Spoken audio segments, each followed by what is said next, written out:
அனைவருக்கும் வணக்கம். இந்த பதிவில் நாம் கேட்க இருப்பது இனிய முடிவு கொண்ட விறுவிறுப்பான குடும்ப நாவல். லேசான தூறலுடன் மழை பெய்து கொண்டிருக்கிறது.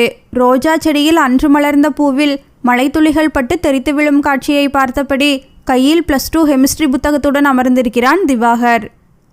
உள்ளே லேசான விசும்பலுடன் அம்மா பெரியம்மாவிடம் பேசுவது அவன் காதில் தெளிவாக விழுகிறது. என்ன வசுமதி, மனசை தைரியமாக வச்சுக்க, இப்படி சோர்ந்து போனால் எப்படி?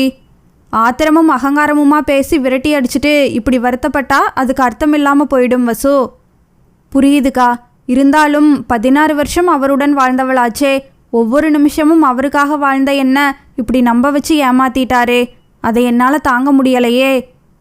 அவள் குரல் உடைந்து போகிறது. வயசு 40 போகுது. +2 படிக்கிற தலைக்கு வளர்ந்த பையன் இருக்கான். இப்படி எதை பற்றியும் யோசிக்காம அந்த அலங்காரி பின்னாடி போயிட்டாரே. பொண்டாட்டி பிள்ளை வேண்டாம்னு உதறிட்டு போக அந்த மனுஷனுக்கு எப்படி தான் மனசு வந்ததோ. பாவி, அவன் நல்லாவே இருக்க மாட்டான். போகட்டும்க்கா, ஆனால் அதுக்கு அவர் சொன்ன காரணம் இருக்கே, அதை நினைக்கும்போது நெஞ்சு எரியுது. எதிரில் இருந்த கண்ணாடியில் முகம் பார்க்கிறாள். மாநிறத்துக்கும் சற்றே குறைவான நிறம். மேற்பட்கள் வெளிவந்து உதட்டுக்கு வெளியே லேசாக எட்டி பார்க்கிறது. மூக்கு சற்று வளைசலாக இடுங்கிய கண்கள். இதுதான் என் தோற்றம். 16 வருடங்கள் வாழ்ந்த பிறகு என் முகம் அவலட்சணமாக அவருக்கு தெரிய அழகை ஆராதிக்க போயிட்டார். கண்களில் கண்ணீர் வழிகிறது. அல்லாத வசு, உனக்கென்ன குறைச்சல்? ராஜா மாதிரி பையன் இருக்கான், டீச்சராக இருக்க, வருமானமும் இருக்கு. இனி உன் வாழ்க்கையில் எல்லாமே திவாகர் தான்னு அவனுக்காக வாழ ஆரம்பி. நீ இப்படி உடஞ்சு போனா +2 படிக்கிற பையன், அவன் மனநிலை என்னாகும் யோசிச்சு பாரு. அவனுக்காகவாவது உன் மனசை தேத்திக்கணும் வசு. சரி, எழுந்து முகம் அலம்பு. திவாகர் வாசலில் படிச்சுட்டு இருக்கான். உனக்கும் அவனுக்கும் காஃபி கலந்து எடுத்துகிட்டு வரேன். சங்கவி எழ. தேங்க்ஸ்க்கா. எதுக்கு? இந்த சமயத்தில் ஆறுதலாக என் கூட இருக்கிறதுக்கு. என்னடி இது, நீ யாரு? என் தங்கை. உன் வாழ்க்கையில் இப்படி ஒரு சோதனை வந்ததை பார்த்துட்டு என்னால் எப்படி இருக்க முடியும்? அதான் போட்டது போட்டபடி புறப்பட்டு வந்துட்டேன். ரயில்வே ஸ்டேஷன் மாஸ்டராக இருந்தவர் அருணாச்சலம். பிறந்தது 2 பெண்களாகவே இருந்தாலும் எந்த குறையும் இல்லாமல் வளர்த்தார். பெரியவள் சங்கவி பேங்க் ஆஃபீஸர் முத்துக்குமாரை திருமணம் செய்ய வசுமதிக்கும் பில்டிங் கான்ட்ராக்டர் சிவராமனுக்கும் சிறப்பாக திருமணம் செய்து வைத்தார். மாப்பிள்ளை சிவா அப்படியே சினிமா நடிகர் ஜெமினி கணேசன் போல சிவப்பா கலையா இருக்காரு. பொண்ணு அதிர்ஷ்டம் பண்ணினவ. வசுமதியும் அப்படித்தான் நினைத்தாள். கணவனின் அழகில் கர்வப்பட்டாள். சுருண்டகேசம் முன்னெற்றியில் விழுவதை ரசித்தாள். வாழ்க்கை வசந்தமானது. வேலைக்கு போகும் நேரம் போக பொழுதும் சிவராமனின் அருகிலேயே இருக்க விரும்பினாள். நீங்கள் ரொம்ப அழகு. நான் உங்களுக்கு பொருத்தமானவள் தானே? என்னங்க அது, எல்லாத்துக்கும் தலையாட்டலுடன் பதில் சொல்கிறீங்க. வாயை திறக்கக்கூடாதா? இப்போ என்ன, என் வாயால் நீ ரொம்ப அழகு, எனக்கு பொருத்தமானவள்னு சொல்லணும், அதானே? ஆமாம். அப்படியே வச்சுக்க, போய் சாப்பாடு ரெடி பண்ணு. திவாகர் பிறக்க வசுமதியின் சந்தோஷமும் மகிழ்ச்சியும் அதிகமானது. வழக்கமான சுவாரஸ்யங்களுடன் வாழ்க்கை செல்ல மனம் முழுவதும் கணவனை சுமந்து வாழ்க்கை பாதையில் நடைபோட்டாள் வசுமதி. திவாகர் 10வது படிக்கும்போது அவளை பார்க்க வந்த அக்கா சங்கவி கேட்டாள், வசு, உன் வீட்டுக்காரர் அடிக்கடி கோயம்புத்தூர் போகிறாரே, என்ன விஷயம்? அங்கே ஒரு ஷாப்பிங் மால் கான்ட்ராக்ட் எடுத்துருக்கிறாருக்கா. சொல்கிறேன்னு தப்பாக எடுத்துக்காத. அவரோட உறவுக்காரங்க ஒரு பொண்ணோட சினிமா தியேட்டரில் உன் புருஷனை பார்த்தாங்களாம். சிரிக்கிறாள் வசுமதி. என்னடி இவ்வளவு பெரிய விஷயம் சொல்கிறேன் சிரிக்கிறா? சிரிக்காமல் என்னக்கா பண்ண சொல்கிற? அவர் என்னை தவிர இன்னொருத்தையே ஏறெடுத்து கூட பார்க்க மாட்டாரு. தெரிஞ்சவங்களோட சினிமா பார்க்க வந்திருப்பாரு. அதை போய் பெருசாக சொல்கிறா. அக்கா அவளை வியப்புடன் பார்த்தாள். என்னக்கா அப்படி பார்க்கிறா? வெளித்தோற்றத்தில் நான் அழகில்லாமல் அவருக்கு பொருத்தமில்லாதவளா தெரியலாம். ஆனால் என் மனசோட அழகை அவர் தெரிஞ்சு வச்சிருக்காரு. அன்பால் கட்டி போட்டு வச்சிருக்கேன். அவர் என்னை விட்டு எங்கேயும் போக மாட்டாரு. நீ கவலைப்படாதா? என்னமோ வசு, என் மனசில் பட்டதை சொல்கிறேன். எதுக்கும் நீ ஜாக்கிரதையாரு. இந்த உலகத்தில் இரட்டை வேஷம் போடுறவங்களும் இருக்காங்க, புரிஞ்சு நடந்துக்கா. சங்கவி 2 வருடங்களுக்கு முன் எச்சரித்தது உண்மை என்பதை போன மாதம்தான் உணர்ந்தாள். கண்ணால் நேரில் பார்த்த பிறகு. மனசு உடைந்த அந்த நிமிடங்கள். பூமி பிளந்து தன்னை உள்ளே இழுத்து கொண்ட பிரம்மை. சிவராமன் மடியில் அரைகுறை ஆடையுடன் படுத்திருந்த அந்த பெண். கடவுளே, வாழ்க்கையில் எந்த பெண்ணுக்குமே இப்படி ஒரு நிலைமை வரக்கூடாது. சாப்பிட்டு கொண்டிருந்தான் சிவராமன். என்னங்க, எழுந்துடாதீங்க, அடுப்பில் தோசை இருக்கு, சூடாக எடுத்துகிட்டு வரேன். வேண்டாமா, போதும், வயிறு நிரம்பியாச்சு. ஊரு விட்டு ஊரு போய் அலைய ஆரம்பித்த பிறகு நீங்கள் சரியாகவே சாப்பிட்றதில்ல. தட்டில் தோசையுடன் வந்தவள் அவன் வேண்டாம் என்று மறுக்க அவன் தட்டில் வைக்கிறாள். சாப்பிடுங்க. என்னைக்கு திரும்ப கோயம்புத்தூர் போகணும்? நாளைக்கு. எப்போ வருவீங்க? 10 நாள் ஆகும் வசு. நானும் திவாகரும் தனியாக இருக்கிற மாதிரி இருக்கு. உங்களை பிரிஞ்சு இருக்க முடியலீங்க. ஏய், நமக்கு கல்யாணமாகி 16 வருஷம் ஆச்சு, தெரியுதா? இருக்கட்டுமே, அதுக்காக நாளாக நாளாக அன்பும் பாசமும் கூடுமே தவிர குறையாது. அப்படியா? சரி, இன்னும் கொஞ்ச நாள் பொறுத்துக்க. திவாகர் +2 முடிக்கட்டும். அவனை காலேஜ் ஹாஸ்டலில் சேர்த்துட்டு போகிற இடமெல்லாம் உன்னை கையோடு கூட்டிகிட்டு போகிறேன், சரியா? வசுமதியை பார்த்து சிரிக்க, நானும் ரெடி. அன்போடு சிவராமனை பார்க்கிறாள். மேடம், உங்களை பிரின்ஸ்பால் வர சொன்னார். அட்டெண்டர் சொல்ல அறை நோக்கி செல்கிறாள். குட் மார்னிங் வசுமதி, உட்காருங்க. அவரையே பார்க்கிறாள்.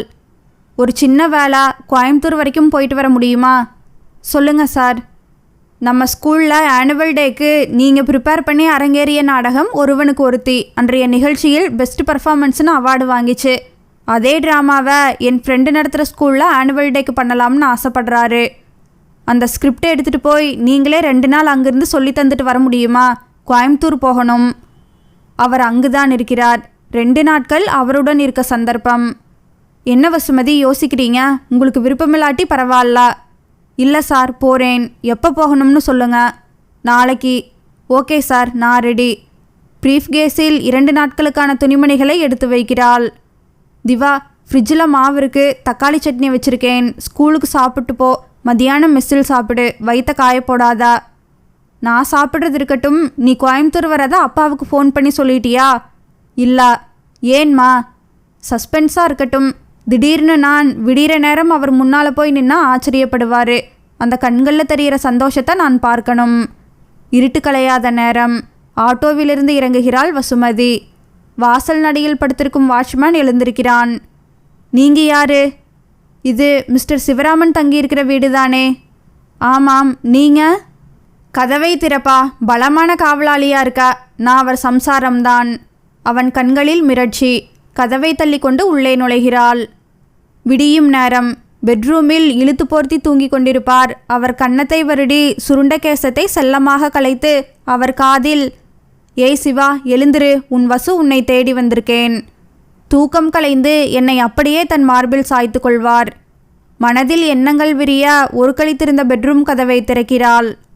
வெற்று மார்புடன் படுக்கையில் சாய்ந்து சிவராமன் அமர்ந்திருக்க, அவர் மடியில் சிவந்த நிறத்தில் ரோஜா பூவை அரைத்து பூசிய வலுவழுப்பான மேனியுடன் அரைகுறை ஆடை இலைமறை காய்மறையாக அங்கங்களை காட்ட, கண்களில் காதல் போதை தெரிய அந்த பெண் படுத்திருக்க அந்தரங்க நேரம். திடுக்கிடலுடன் சிவராமன் பார்க்க அவஸ்தையாக அவள் நெளிய நிலைக்குத்திய பார்வையுடன் சிலையாக நிற்கிறாள் வசுமதி. கை கட்டி அலட்சியமாக நிற்கும் சிவராமனை கோபமாக முறைத்தாள் சங்கவி. என்னங்க எதுவுமே பேசாமல் இருக்கீங்க? அவரின் தங்கச்சிக்கு செய்த துரோகத்தை தட்டி கேளுங்க. தொண்டையை கனைத்தவராய் முத்துக்குமார், சிவராமன், நீ இப்படி செய்வேன்னு நாங்கள் கனவிலும் நினைக்கல. நல்ல குடும்பத்தை சேர்ந்தவங்க செய்கிற காரியமா? வசுமதி உனக்கு என்ன குறை வச்சா? வயசுக்கு வந்த பிள்ளைய வச்சுட்டு வேண்டாம்பா, இத்தோட விட்டுடு. வசுமதி முகத்தை பாரு, உறைஞ்சு போய் உட்கார்ந்துருக்கா. இப்போ என்ன தப்பு பண்ணிட்டேன்னு இப்படி எல்லாருமா கூடி பஞ்சாயத்து பண்ணுறீங்க? ஊருலகத்தில் நடக்காதது எதுவும் நடந்துடலா. எனக்கு கல்யாணம் பேசினப்ப எங்கள் அம்மா கிட்ட பொண்ணை பிடிக்கல, எனக்கு ஏற்றவள் இல்லைன்னு எவ்வளவோ போராடினேன், கேட்கலா. இத்தனை வருஷம் பொறுத்துக்கிட்டு வாழ்ந்ததே பெரிய விஷயம். என் அழகுக்கும் கம்பீரத்துக்கும் ஏற்றவ சுஜாதான். இப்போதான் 2 வருஷமாக மனநிறைவோடு இருக்கேன். அவளோடு வாழ்கிறதால வசுமதியை ஒதுக்கி வைக்க போகிறதில்ல. இந்த விஷயத்தை பற்றி யாரும் இனி பேச வேண்டாம். 2 பேரையும் வச்சு என்னால் பராமரிக்க முடியும். எந்த உறுத்தலும் இல்லாமல் சகஜமாக பேசும் கணவனை பார்க்கிறாள். கண்களில் அனல் தெரிகிறது. சை, இப்படி பேச உங்களுக்கு வெட்கமா இல்லை? மனுஷனா நீங்கள்? 40 வயசில் குடும்பத்தை பற்றி நினைக்காம இன்னொருத்தையை தேடி போயிட்டு அதை நியாயப்படுத்துறீங்க. நீ கோபப்படுறதால எந்த பிரயோஜனமும் இல்லை. உன் முகத்தை கண்ணாடியில் பார்த்துட்டு பேசு. நான் செய்தது சரிதான்னு தோணும். அழகில்லாத என்னோடு இவ்வளவு நாள் ஏன் வாழ்ந்தீங்க? அது என் தலையெழுத்து. முதல்ல எழுந்து வெளியே போங்க. வசுமதி, என் பெயரை சொல்லக்கூட இனி உங்களுக்கு உரிமை இல்லை. இத்தனை வருஷமாக உங்களை மனசில் தாங்கி எப்பேற்பட்ட புருஷன் கிடச்சிருக்காருன்னு கர்வத்தோடு வாழ்ந்தேனே, அதை இப்போ இறக்கி வச்சுட்டேன். போலி வேஷம் போட்டு வாழ்ந்த அந்த வேஷத்தை கலைச்சிட்டு வெளியே போகலாம். வெறிகொண்டவளாய் பேசும் தங்கையின் கைகளை பற்றுகிறாள் சங்கவி. வசு, என்னது, இப்படி வெட்டிவிட முடியுமா? நிதானமா பேசு. வேண்டாம்க்கா, அவர் எனக்கு வாழ்க்கை பிச்சை போட வேண்டாம். அவலட்சணமான என்னோடு வாழ்கிறத விட மனசுக்கு பிடிச்சவளோடு வாழட்டும். திவாகர், அப்பா கூட வந்துடுறியா? உன்மேலே பாசமாக இருப்பேன். உங்கள் அம்மா நான் என்னமோ இமாலய தப்பு செய்த மாதிரி விஷயத்தை பெருசுப்படுத்திட்டா. எனக்கும் இனி அவ தேவல்ல. ஆனால் நீ என் மகன், என் வாரிசு. உனக்கு ஒரு நல்ல எதிர்காலத்தை ஏற்படுத்தி தர வேண்டியது என் பொறுப்பு. என்னோடு கிளம்பு திவாகர், போகலாம். கிளம்புறதுக்கு முன்னால் ஒரு விஷயத்தை ஞாபகம் வச்சுக்க. உனக்கு இனி அம்மா அப்பா யாராவது ஒருத்தர் தான் இருக்க முடியும். யாருங்கிறத நீ தான் முடிவு பண்ணணும். அம்மாவை பார்க்கிறான். என்ன பார்க்கிறா? பேச வேண்டியதை உங்கள் அப்பா தெளிவாக பேசிட்டாரு. நீ வளர்ந்த பையன், என் மனசை புரிஞ்சுப்பேன்னு நினைக்கிறேன். இப்படி தான் வாழணும்னு ஒரு வரைமுறையோடு வாழ்ந்துட்டுருக்கேன். என்னால் என் வாழ்க்கையை பங்கு போட முடியாது, ஆனால் விட்டு விலக முடியும். ஒரு தாயா என்னாலும் உனக்கு ஒரு நல்ல எதிர்காலத்தை காட்ட முடியும். உன்னிஷ்டம், நீயே முடிவு பண்ணு. துக்கம் தொண்டையை அடைக்க சுவற்றை பார்க்கிறாள். திவாகர் எதுவுமே பேசாமல் மௌனமாக எழுந்து உள்ளே போகிறான். திவாகர், நில்லு, உனக்கு அப்பா வேண்டாமா? சிவராமன் கத்த. மாமா, அவரை போக சொல்லுங்க. அதே வேகத்துடன் வசுமதியும் கத்துகிறாள். சிவராமன், முடிஞ்சிடுச்சுப்பா. இனி நீ கத்தி எந்த பிரயோஜனமும் இல்லை. பொண்டாட்டி பிள்ளை எல்லாரும் உன்னை விட்டு விலகியாச்சு. உன் உடைமைகளை எடுத்துட்டு புறப்படு. காணல் நீரை தேடி போற. குடும்பம் மனைவினா என்னன்னு புரிஞ்சுக்கிற காலம் வரும்.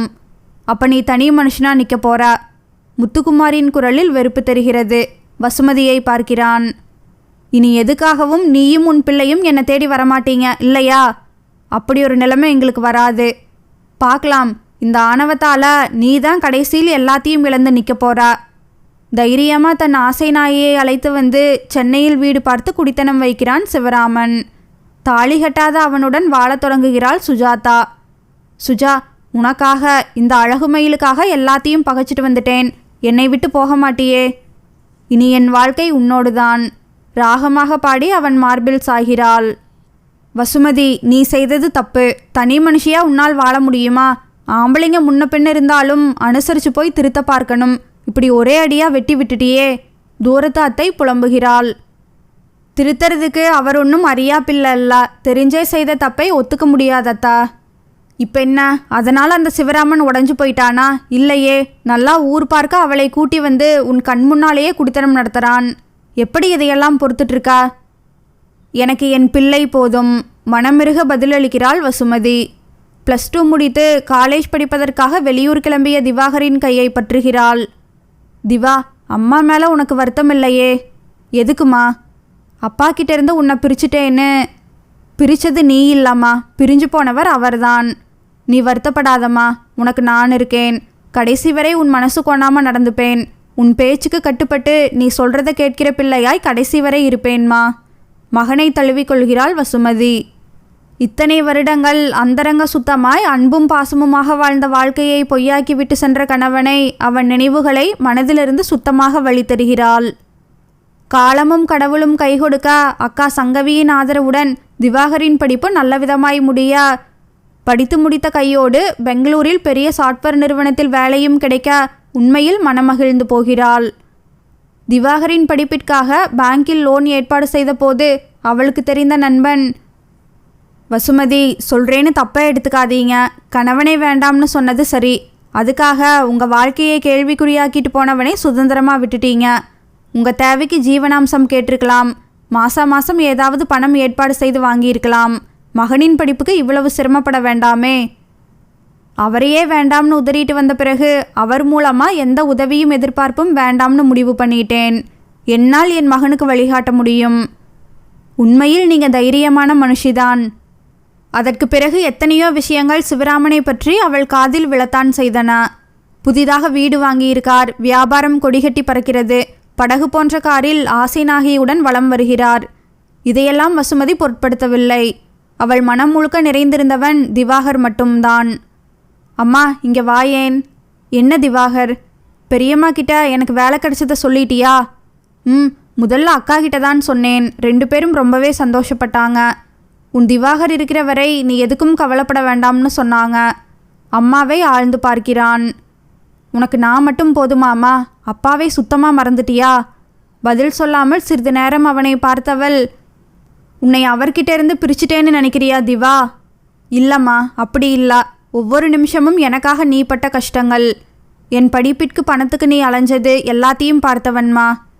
ஆனால் இதே ஊரில் அப்பா சகல வசதிகளோடு காரும் பங்களாவுமா வாழ்ந்துட்டுருக்காரு. இது உன் மனசை எந்த விதத்திலும் பாதிக்கலையாமா? நமக்கு தேவையில்லைன்னு ஒதுக்கிய பொருள் எப்படி போனால் என்னங்கிற நிலையில்தான் இப்பவும் இருக்கேன் திவா. அவள் கண்களில் தெரிந்த தீட்சண்யம். அருகில் வருகிறான். போதும்மா, எனக்காக நீ உழைச்சது. எனக்கு வேலை கிடைச்சாச்சு. என்னோடு பெங்களூர் புறப்படு. இந்த ஊரே நமக்கு வேணாம். யாருக்கு பயந்தும் நாம் போக வேண்டாம் திவா. இதே ஊரில் நாம் தலை நிமிர்ந்து வாழணும். நீ ஊருக்கு கிளம்பு. என் மனசுக்கு நிம்மதியும் திருப்தியும் தர்ற இந்த ஆசிரியர் தொழிலை தயவு செய்து விட சொல்லாதே. திவாகர் எவ்வளவோ வற்புறுத்தி அழைத்தும் வசுமதி மறுக்க திவாகர் பெங்களூர் புறப்படுகிறான். சீரடி சாய்பாபா படத்திற்கு விளக்கேற்றி கும்பிட்டவள் கண்கலங்க சாய்நாதரை பார்க்கிறாள். பாபா, என் மீது எந்த தப்பும் இல்லையே. என் மகனை அவங்க அப்பா கிட்டேருந்து நான் பிரிக்கலா. என் பெண்மையை அவமானப்படுத்தி அவரோடு இன்னொருத்தியை பங்கு போட சொன்னவரோடு என்னால் வாழ முடியாது. பாபா, கடைசி வரை தனித்து நிற்கக்கூடிய தைரியத்தை நீதான் கொடுக்கணும்.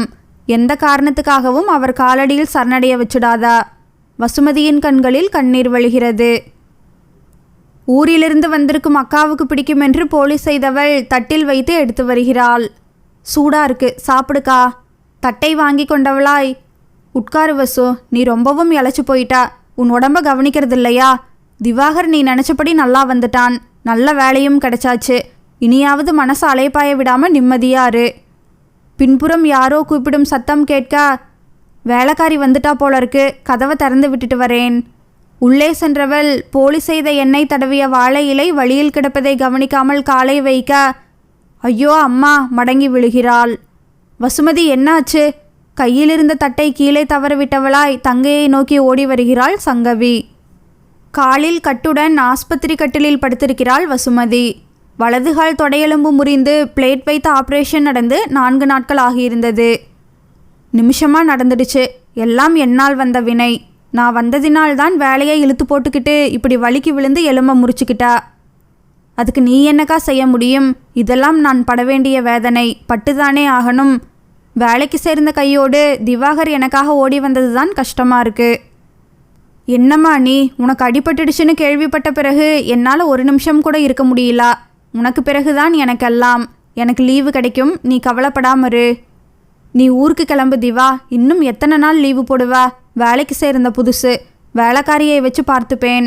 அக்காவும் 1 வாரம் இருப்பாங்க. நீ புறப்படு திவா. அதான் வீட்டுக்கு வந்துட்டேனே, இனி ஒன்றும் பிரச்சனை இல்லை. இல்லைம்மா, எப்படி இருந்தாலும் நீ தனியாக இருக்கிற மாதிரி இருக்கும். உன்னை தனியாக விட்டுட்டு போக எனக்கு மனசு இல்லம்மா. அதுக்காக வேலையை இழக்க முடியுமா திவா? புரியாமல் பேசாதா. நான் ஒரு யோசனை சொல்லட்டுமா? அவர்களை பார்க்கிறாள் சங்கவி. என்னக்கா? உன் மாமாவுக்கு தூரத்து சொந்தம், கிராமத்தில் ஒரு பெண் இருக்கா. அவளோட அம்மா அப்பா ஒரு ஆக்சிடென்ட்டில் தவறி போக அதில் வந்த பணத்தை வச்சு அவளோட தாத்தா தான் பாதுகாத்துட்டு வர்றாரு. ரொம்ப நல்ல குணம். எனக்கு அவளை நல்லா தெரியும். ஒரு 4 மாதம் உனக்கு உதவியாக உன்னோடு வந்திருக்க சொல்லட்டுமா? நான் சொன்னால் நிச்சயம் தாத்தா அனுப்பி வைப்பாரு. தேங்க்ஸ் பெரியம்மா. சீக்கிரம் அப்படி ஒரு ஏற்பாட்டை செய்யுங்க. மாநிறம், வட்ட வடிவில் கலையான முகம், இதழோரத்தில் தேங்கி நிற்கும் புன்னகை, அந்த சிறிய கண்களில் தெரியும் ஒருவித அமைதி. பார்த்ததும் எதிரில் நிற்பவளை வசுமதிக்கு பிடித்து போனது. அவளருகில் நிற்கும் பெரியவரை பார்க்கிறாள். சங்கவியோட தங்கங்கிறதால தான் என் பேத்தியை இங்கே விட சம்மதிச்சேன். அவள் தாராளமாக உன்னோடு இருக்கட்டும். ஆனால் அவளுக்கு வரன் பார்த்து இன்னும் 4-5 மாதத்தில் கல்யாணம் பண்ணலாம்னு இருக்கேன். அதுவரை உன் பொறுப்பில் வச்சுக்க. உனக்கு உதவியாக இருப்பா. நீங்கள் கவலைப்படாமல் கிளம்புங்க தாத்தா. வசுமதி உங்கள் பேத்தியை நல்லபடியாக பார்த்துப்பா. அவள் கையை பிடிக்கிறாள் வசுமதி. உனக்கு பெருசாக எந்த வேலையும் இல்லைம்மா. வேலைக்கு ஆள் இருக்கு. எனக்கு துணையாக இருக்கணும். ஒரு 2 மாதம் இருந்தால் கூட போதும். உனக்கு ஒன்றும் சிரமம் இல்லையே. சங்கவியத்தையும் நீங்களும் எனக்கு ஒன்றுதான். உங்களை கவனிச்சுக்கிறது எனக்கு சந்தோஷமான வேலைதான். அன்பான உங்கள் பக்கத்தில் இருக்கிற வாய்ப்பு, என்னாலும் அடுத்தவங்களுக்கு உதவ முடியுங்கிற மனநிறைவு, இதெல்லாம் கிடைக்குதே.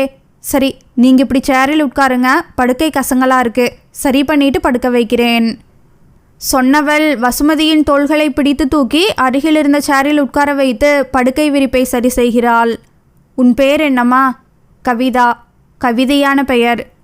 அப்போதுதான் வசுமதியின் அருகில் கைகட்டி தன்னையே பார்த்தபடி நிற்பவனை பார்க்கிறாள். ஒரு கணம் இருவர் பார்வையும் மோதி சரிகிறது. பயப்படாத கவிதா, இவன் வசுமதியின் மகன், பெங்களூரில் வேலை பார்க்கிறான். அம்மா மேலே அளவு கடந்த பாசம் உள்ளவன். அம்மாவை தனியாக விட்டுட்டு போக மாட்டேன்னு ஒரே பிடிவாதம். இந்த ஏற்பாடே அவனுக்காக தான். சங்கவி சொல்ல, அத்தா, அவரை தைரியமாக புறப்பட சொல்லுங்க. அவங்க அம்மாவை பார்த்துக்க வேண்டியது என் பொறுப்புன்னு சொல்லுங்க. அதை நீயே அவன்கிட்ட சொல்லலாமே. அவர் இன்னும் நேரடியாக என்கிட்ட பேசவே இல்லையே. சிரிப்புடன் அவளை பார்த்தவன், பெரியம்மா, அமைதியான பொண்ணுன்னு சொன்னீங்க, ஆனால் சரியான வாயாடியாக இருப்பா போல இருக்கே. அது பார்க்கிறவங்க பார்வையை பொறுத்ததுன்னு சொல்லுங்கத்தா. இந்த கவிதா என்றைக்குமே அமைதியான பொண்ணு தான். கிராமத்தில் இருக்கிறவ பட்டிக்காடாக இருப்பான்னு பார்த்தா விபரமானவளாக தான் இருக்கா. குறும்புடன் திவாகர் சொல்ல, நான் +2 படிச்சிருக்கேன். கிராமத்தில் இருக்கிறவங்க எல்லாரும் பட்டிக்காடு, பட்டணத்தில் இருக்கிறவங்க தான் நாகரிகம் தெரிஞ்சவங்கிற நினைப்ப மாற்றிக்க சொல்லுங்கத்தா. அம்மா தாயே, என்னை மன்னிச்சிடு, தெரியாமல் சொல்லிட்டேன். போலியான பணிவுடன் கைகட்டி தலைகுனிய, நானும் உங்ககிட்ட விளையாட்டுக்கு தான் அப்படி பேசினேன். இதழ் விரித்து சிரித்தபடி கவிதா அவனை பார்க்க, இப்போ உனக்கு நிம்மதியா திவாகர்? இனி நீ வேலைக்கு கிளம்பவில்லையா? சந்தோஷமாக கிளம்புவேன் பிரியம்மா. தேங்க்ஸ் கவிதா. எதுக்கு? எங்கள் அம்மாவை உன் பொறுப்பில் பார்த்துக்க போகிற இல்லையா, அதுக்கு. உங்களை விட நல்லாவே பார்த்துப்பேன். என்னவோ தெரியல, அத்தையை பார்த்தவுடனேயே என் மனசுக்கு பிடிச்சு போயிடுச்சு. உரிமையுள்ள ஒரு இடத்தில் நுழைந்த உணர்வு. அவங்களோட அன்பு பாசத்தை இனி நான் தான் பங்கு போட்டுக்க போகிறேன். தன் அருகில் வந்து நிற்கும் கவிதாவை அன்போடு பார்த்தவள் திவாகரை தலை நிமிர்ந்து பார்க்கிறாள். அவனும் கவிதாவையே பார்த்து கொண்டிருக்க அவன் பார்வையில் தெரிவதென்ன? வசுமதி மௌனமாக இருக்கிறாள். அந்த பங்களா செல்வசருக்குடன் பிரம்மாண்டமாய் காட்சியளிக்கிறது. செல்வரங்கத்தை தெரியாதவர்களே கிடையாது. பிரபலமான தொழிலதிபர், சமூகத்தில் தனி அந்தஸ்துள்ளவர். இதுதான் பிஸ்னஸ் என்றில்லாமல் எக்கச்சக்க தொழில்கள். சென்னையில் பல இடங்களை வளைத்து போட்டிருந்தார். Nandini exports, Nandini shopping centre, Nandini theatre, Nandini electronics. யார் இந்த நந்தினி? அவரின் ஒரே செல்லமகள் என்பது ஊரறிந்த விஷயம். கொடுத்து வச்ச பொண்ணுப்பா. அப்பா கோடி கோடியாக சம்பாதிச்சு வச்சிருக்காரு. பணமுள்ள இடத்தில்தான் குணம் சேரும்னு சொல்வாங்க. இன்னும் பிஸ்னஸில் பணமாக குவியுது. பணத்திலேயே விழுந்து புரள போகிறா மகராசி. அதுக்கெல்லாம் அதிர்ஷ்டம் செய்திருக்கணும். அவள்ல, அவ கழுத்தில் தாலி கட்ட போகிறானே, அவன்தான் அதிர்ஷ்டம் செய்தவன். உண்மைதான்பா. நந்தினி, நந்தினி. கதவை மெல்ல தட்டியபடி உள்ளே நுழைந்தாள் அபிராமி. அறையில் ஏசி ஓடிக்கொண்டிருக்க, மார்பிள் தரை பளிச்சென சிலிப்புடன் இருக்க, பஞ்சுமெத்தையில் அழகு குவியலாக கைப்பரப்பி படுத்திருக்கும் மகளை பார்க்கிறாள். நந்தினி, எழுந்திருமா, மணி 9 போகுது, பசிக்கலையா? ப்ளீஸ்மா, இன்னும் கொஞ்ச நேரம் தூங்குறேனே. அருகில் அமர்ந்திருக்கும் அம்மாவின் மடியில் தலை வைத்து கொள்கிறாள். இன்னும் சின்ன குழந்தையாவே இருக்கியே. அப்பா உனக்கு மாப்பிள்ளை பார்த்து கல்யாணம் பண்ணணும்னு சொல்லிட்டு இருக்காரு. மகளின் தலையை வருடுகிறாள். போமா, கல்யாணத்துக்கு என்ன அவசரம்? இப்போதான் படிப்பை முடிச்சுட்டு ஹாஸ்டல்ல இருந்து வீட்டுக்கு வந்திருக்கேன். 2 வருஷம் இப்படியே ஜாலியா உன் மடியில் படுத்து தூங்கி தூங்கி எழுந்திருக்க போகிறேன். இந்த அம்மா மடியில் தாளாட்டினது போதும், உன் புருஷன் மடியில் படுத்து தூங்கு. மகளின் கன்னத்தை செல்லமாக கிள்ளுகிறாள். போமா, உனக்கு வேற வேலை இல்ல. காலையில் கல்யாணம் புருஷன்னு பேசிக்கிட்டு சுத்த போர். அப்பா எங்கம்மா? வீட்டில் தானே இருக்காரு. எங்கே இருக்காரு? பிஸ்னஸ்னு காலில் சக்கரத்தை கட்டிக்கிட்டு பறக்கிறாரு. விடியற்காலையிலேயே கிளம்பி போயாச்சு. இன்னைக்கு நைட் டின்னருக்கு அவர் ஃப்ரெண்டு சிவராமனையும் அவங்க ஒய்ஃபையும் கூப்பிட்ருக்காராம். விருந்து பிரமாதமாக இருக்கணும்னு சொல்லிட்டு போயிருக்காரு. வரட்டும் வரட்டும், சிவராமன் அங்கிள் தானே. அவர் நம்ம வீட்டுக்கு வர்றது புதுசாக என்ன? அந்த சுஜா ஆண்டி அப்சரஸ் போல் அவ்வளோ அழகாக இருக்காங்க இல்லையாம்மா? ஆள் பாதி ஆடை பாதி, எல்லாம் அவங்க பண்ணிக்கிற அலங்காரம்தான். பெருசாக அழகுன்னு சொல்ல முடியாது. ஏன் உன்னை அழகின்னு சொல்லலைன்னு கோபமா? எங்கள் அம்மா விண்ணிலிருந்து இறங்கிய தேவதை மாதிரி கொள்ளை அழகாக இருக்காங்க. போதுமா? அடி கழுதா, எழுந்து முகம் கழுவிட்டு வா. உனக்காக காஃபியோடு டைனிங் டேபிளில் வெயிட் பண்ணுறேன். அபிராமி வெளியேற படுக்கையில் புரண்டு படுத்தபடி செல்ஃபோனை எடுக்கிறாள்.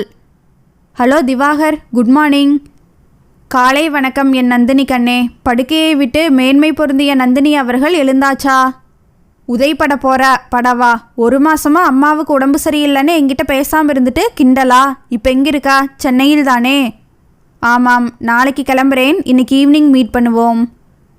தென்றலாக கடல் காற்று மேனியை தழுவி செல்ல, முடிக்கற்றைகள் முன்னெற்றியில் விழுந்து நந்தினியின் முக அழகை மறைக்க கைகளால் சரி செய்தபடி தன்னருகில் நெருக்கமாக அமர்ந்திருக்கும் திவாகரை காதலுடன் பார்த்தாள். என்ன திவா, புதுசாக பார்க்கிற மாதிரி பார்க்கிறா? நாளுக்கு நாள் மெருகேறும் உன் அழகு முகத்தை பார்த்துட்டே இருக்கணும் போல இருக்கு. போதுமே உன் வர்ணனை. வந்து 20 நாள் ஆச்சு. ஊருக்கு புறப்படும் போது என்னை பார்க்க வர்றா. இதுதான் நீ என்னை காதலிக்கிற லட்சணமா? வெயிட் தப்பா சொல்கிறா. நீ தான் என்னை காலேஜில் படிக்க விடாமல் துரத்தி காதலிச்சா. ஐயாவும் பாவப்பட்டு ஓகே பார்க்க ஓரளவு சுமாராக இருக்கான்னு கருணை வச்சு உன் காதலை ஏற்றுக்கிட்டேன். அப்போ நீ என்னை காதலிக்கலையா? பொய் கோபத்துடன் பார்க்க இதுக்கு என்ன பதில் சொல்கிறதுனே தெரியலையே. இப்போதைக்கு டைம் பாஸ் அவ்வளோதான். குறும்புடன் பார்க்க ஓ அப்படியா, இந்த நந்தினி ஒன்றும் கீழே கிடக்கல. எனக்கும் தன்மானம் இருக்குது. நான் கிளம்புறேன். சரி போயிட்டு வா. முகத்தை உம்மென்று வைத்தபடி நந்தினி கடலை பார்த்தபடி அமர்ந்திருக்கா. என்ன இன்னும் கிளம்பலையா? இருக்கிறதும் போகிறதும் என் இஷ்டம். இது ஒன்றும் உனக்கு சொந்தமான இடமில்ல. கோபத்தில் உன் முகம் எப்படி சவந்துடுச்சு. சாரி நந்தினி. இந்த ஜென்மத்தில் என் காதலி, மனைவி, என் இதயராணி எல்லாமே நீதான். இந்த அழகுமையில் என்னை விரும்புகிறான்னு தெரிஞ்சு எவ்வளவு கர்வப்பட்டேன் தெரியுமா? உன்னை என் உயிருக்கு மேலா நேசிக்கிறேன் நந்தினி. அவள் கையை எடுத்து தன் கையுடன் இணைத்து கொள்கிறான். நீ என்னதான் சொன்னாலும் உன் மனசில் உன் அம்மாவுக்கு தானே முதலிடம் கொடுத்துருக்கா. அதனால தானே இவ்வளோ நாள் என்னை பார்க்க வரல. புரிஞ்சுக்க நந்தினி. அம்மாவுக்கு கால் எலும்பு முறிஞ்சு ஆப்ரேஷன் பண்ணி எவ்வளோ சிரமப்பட்டாங்க தெரியுமா? எனக்காக வாழ்கிற அம்மாவுக்கு நான் தானே எல்லாமுமா இருக்கணும். இப்போ தான் அவங்களுக்கு உதவிக்கு நல்ல ஆளாக கிடச்சிருக்கு. அதனால தான் வேலைக்கு கிளம்பினேன். என்ன திவா பெரிய வேலை? நாளைக்கு என் கழுத்தில் தாலி கட்டினா அப்பாவோட எல்லா பிஸ்னஸையும் கவனிக்க போகிறவன் நீ. பேசாமல் உங்கள் அம்மா கிட்ட நம்ம காதலை சொல்லி எங்கள் வீட்டில் பெண் கேட்க சொல்லு. கல்யாணம் பண்ணிக்கிட்டு இங்கேயே செட்டில் ஆகிடலாம். எதுக்காக நம்ம கல்யாணத்தை தள்ளி போடுற திவா? அவன் கையை தன் மடியில் வைத்து கொள்கிறாள். நந்தினி, நீ இன்னும் என்னை சரியாக புரிஞ்சுக்கலாம். நீ கோடீஸ்வரரின் ஒரே வாரிசாக இருக்கலாம். ஆனால் அதைவிட என் மனைவி என் வருமானத்தில் என் கௌரவத்திற்கு எந்த பாதிப்பும் இல்லாமல் நிறைவோடு குடும்பம் நடத்துகிறவளாக இருக்கணும். என் சுய கௌரவத்தை எதுக்காகவும் யாருக்காகவும் விட்டுத்தர மாட்டேன். அதனால் எனக்காக 2 வருஷம் பொறுத்துக்கா. கொஞ்சம் வேலையில் செட்டில் ஆகிட்டு உன்னை மேலதாளத்தோடு ஜாம்னு கல்யாணம் பண்ணிக்கிறேன். உனக்கு இது சம்மதம் தானே? சாதாரண மிடில் கிளாஸ் ஃபேமிலி மாதிரி காலையிலேருந்து டிஃபன் தயார் பண்ணி வேலைக்கு போகிற உனக்கு லஞ்ச் பேக் ரெடி பண்ணி கையசைத்து டாட்டா சொல்லிட்டு சாயந்தரம் சூடான பக்கோடா காஃபியோடு அழகு சிலையாக உனக்காக வாசலில் காத்திருக்கணும். அப்படித்தானே? ஆமாம். நான் வந்து அப்படியே அந்த அழகு சிலையை கட்டிப்பிடிச்சு முத்தம் கொடுத்து போதும் வெட்கத்தில் முகம் சிவக்க அந்த அழகான வாழ்க்கைக்கு நானும் காத்திருப்பேன் திவா. அவன் தோளில் சாய்கிறாள். பைக்கை அந்த ஸ்வீட் ஸ்டாலின் அருகில் நிறுத்தினான். அம்மாவுக்கு பாதுஷா பிடிக்கும். அம்மாவுடன் கவிதாவும் இருக்கிறாள். இன்னும் ஏதாவது ஸ்வீட்? அல்வா. ஆமாம், அவளுக்கு அல்வா கொடுக்கலாம். அவனை கிண்டல் செய்து பேசிய அவளுடைய குறும்பு பேச்சு ஞாபகம் வர தனக்குள் சிரித்தவனாக கடை நோக்கி நடக்கிறான். என்னங்க, எதுக்காக இங்கே பார்க் பண்ணுறீங்க? நாம் செல்வரங்கம் வீட்டுக்கு தானே போகிறோம். ஆமாம், வெறுங்கையோடு போக முடியுமா? அவங்க பொன் நந்தினி படிப்பு முடிச்சு இப்போ வீட்டில் இருக்கா. நான் அந்த ஸ்வீட் ஸ்டாலில் போய் ஏதாவது வாங்கிட்டு வரேன். நீ கார்லையே இரு. சிவராமன் காரிலிருந்து இறங்க கட்டியிருக்கும் பனாரஸ் புடவையை சரி செய்து கொள்கிறாள் சுஜாதா. திவாகர் ஸ்வீட் பாக்ஸுடன் வெளியே வந்தவன் திரும்பி பார்க்கிறான். எப்படி இருக்க திவா? பார்த்து எவ்வளோ நாள் ஆச்சு. உனக்கு இந்த அப்பாவை வந்து பார்க்கணும்னு தோணவே இல்லை, அப்படித்தானே? மகனை பார்த்ததில் குரல் நெகிழ்கிறது. அப்படியெல்லாம் இல்லை, நேரம் இல்லை, அவ்வளோதான். சரிப்பா, உனக்கு இப்போ படிப்பு முடிஞ்சிருக்குமே, என்ன செய்கிறா? பெங்களூரில் வேலை சரியாக இருக்குது. நீ எதுக்கு இன்னொருத்தர்கிட்ட வேலைக்கு போகணும் திவா? என்கிட்ட 100 பேர் வேலை செய்கிறாங்க. நீ என்னோடு வந்துடு. இப்போவும் சொல்கிறேன், நான் உங்களை வேண்டாம்னு ஒதுக்கிட்டு வரல. உங்கள் அம்மா தான் என்னை போக சொன்னா. நான் செய்தது தப்போ சரியோ அனுசரித்து போகணும்னு அவன் நினைக்கலா. உனக்காகவாவது அவள் விட்டு கொடுத்து போயிருக்கலாம். இப்போ பாரு, உன்னையும் சிரமப்படுத்துகிறா. நீயாவது என்னோடு ராஜ வாழ்க்கை வாழ்ந்திருக்கலாம். நான் நல்லா தான் இருக்கேன்பா. இப்படி தான் வாழணும்னு ஒரு வரைமுறையோடு அம்மா இருக்காங்க. எப்படி வேணாலும் வாழலாம்னு நீங்கள் நினைக்கிறீங்க. இதில் நான் சொல்கிறதுக்கு எதுவும் இல்லைப்பா. சரி, போனது போகட்டும். இனியாவது நீ இந்த அப்பாவை வந்து பாரு. உனக்காக எது வேணும்னாலும் செய்ய தயாராக இருக்கேன்பா. தேவைப்பட்டா வரேன், கிளம்புறேன்பா. அம்மாவை பற்றி ஒரு வார்த்தை கேட்கவில்லையே. எப்படி இருக்கிறாள் என்று கூட கேட்காமல் ஒரே ஊரில் வாழ்ந்து கொண்டு நினைத்தபடி படி இறங்குகிறான். சிவா, அப்படியே வீட்டுக்கும் ஏதாவது ஸ்வீட் வாங்கிட்டு வந்துடுங்க. நாளைக்கு ஊரிலிருந்து அம்மா வர்றாங்க. தகதகக்கும் பனாரஸ் புடவை, கழுத்தில் காதில் என டாலடிக்கும் வைரங்கள். அப்பாவை அழைத்தபடி வருபவளை பார்த்தவன் தலை குனிந்தபடி வெளியேறுகிறான். ஆண்டி, எப்படி இருக்கீங்க? பார்த்து எவ்வளோ நாள் ஆச்சு. அன்னைக்கு பார்த்த மாதிரி இளமையோடு இருக்கீங்க. அதன் ரகசியம் என்ன ஆண்டி? சோஃபாவில் வந்து நந்தினி அமர, நந்தினி, அதுக்கு காரணம் மாதம் நான் அவளுக்கு வாங்கித்தர நகைகளும் புடவைகளும் தான். அதை பார்த்ததும் முகத்தில் பொலிவு, மலர்ச்சி, சிரிப்பு அது மறையறதே இல்லை. சிவராமன் சிரிக்க, எப்படியோ ஆண்டியை ராணி மாதிரி வச்சு காப்பாத்துறீங்க. அவங்க ரொம்ப கொடுத்து வச்சவங்க. தப்பா சொல்கிற நந்தினி, என்ன கட்டிக்க அவர் தான் கொடுத்து வச்சிருக்கணும். கண்களை சாய்த்து சிவராமனை பார்த்து உதடு சுழித்து சுஜாதா சிரிக்க அதை ரசித்தவராய், நிஜம்தான் நந்தினி, இந்த அழகு தேவதையை நான் அடைந்தது நான் பண்ணின அதிர்ஷ்டம்தான். பரவாயில்லையே, உண்மையை ஒத்துக்கிறீங்களே சொன்னவளாய், அப்பா எங்கம்மா? ஃபோன் வந்தது, ஃபாரின் கால் போல இருக்கு. மாடியில் அவர் ரூமில் பேச போயிருக்காரு. என்னம்மா அது? அங்கிளை கூப்பிட்டு இப்படி உட்கார வச்சுட்டு வர சொல்லுமா? இருக்கட்டும் நந்தினி, பிஸ்னஸ் விஷயமா பேசுகிறாரு, மெதுவாக வரட்டும். இந்த 4 வருஷ பழக்கத்தில் உங்கள் அப்பாவே நல்லாவே தெரிஞ்சு வச்சுருக்கேன். ஆமாம் நந்தினி, நம்ம ஷாப்பிங் மால் கான்ட்ராக்ட் இவர்கிட்ட கொடுத்து அப்பாவோட நம்பிக்கைக்கு சற்றும் குறையாமல் நல்லாவே முடிச்சு கொடுத்தாரு. அன்னையிலிருந்து அங்கிளை ஃபேமிலி ஃப்ரெண்டாக ஆக்கிட்டாரு. பிஸ்னஸ் தனி ஃபேமிலி தனின்னு நினைக்கிற அப்பா இவரை மட்டும்தான் வீட்டுக்குள்ளே அடுப்படி வரை அனுமதிச்சிருக்காரு. என்ன என்னை பற்றி டிஸ்கஷன்? கேட்டபடி கோல்டு ஃப்ரேம் போட்ட கண்ணாடி வழியே கண்கள் சிரிக்க செல்வரங்கம் படியிறங்க, உங்கள் மகளுக்கு உங்களை பற்றி சொல்லிகிட்டு இருந்தேன். என் மகளுக்கு என்னை பற்றி தெரியாதா?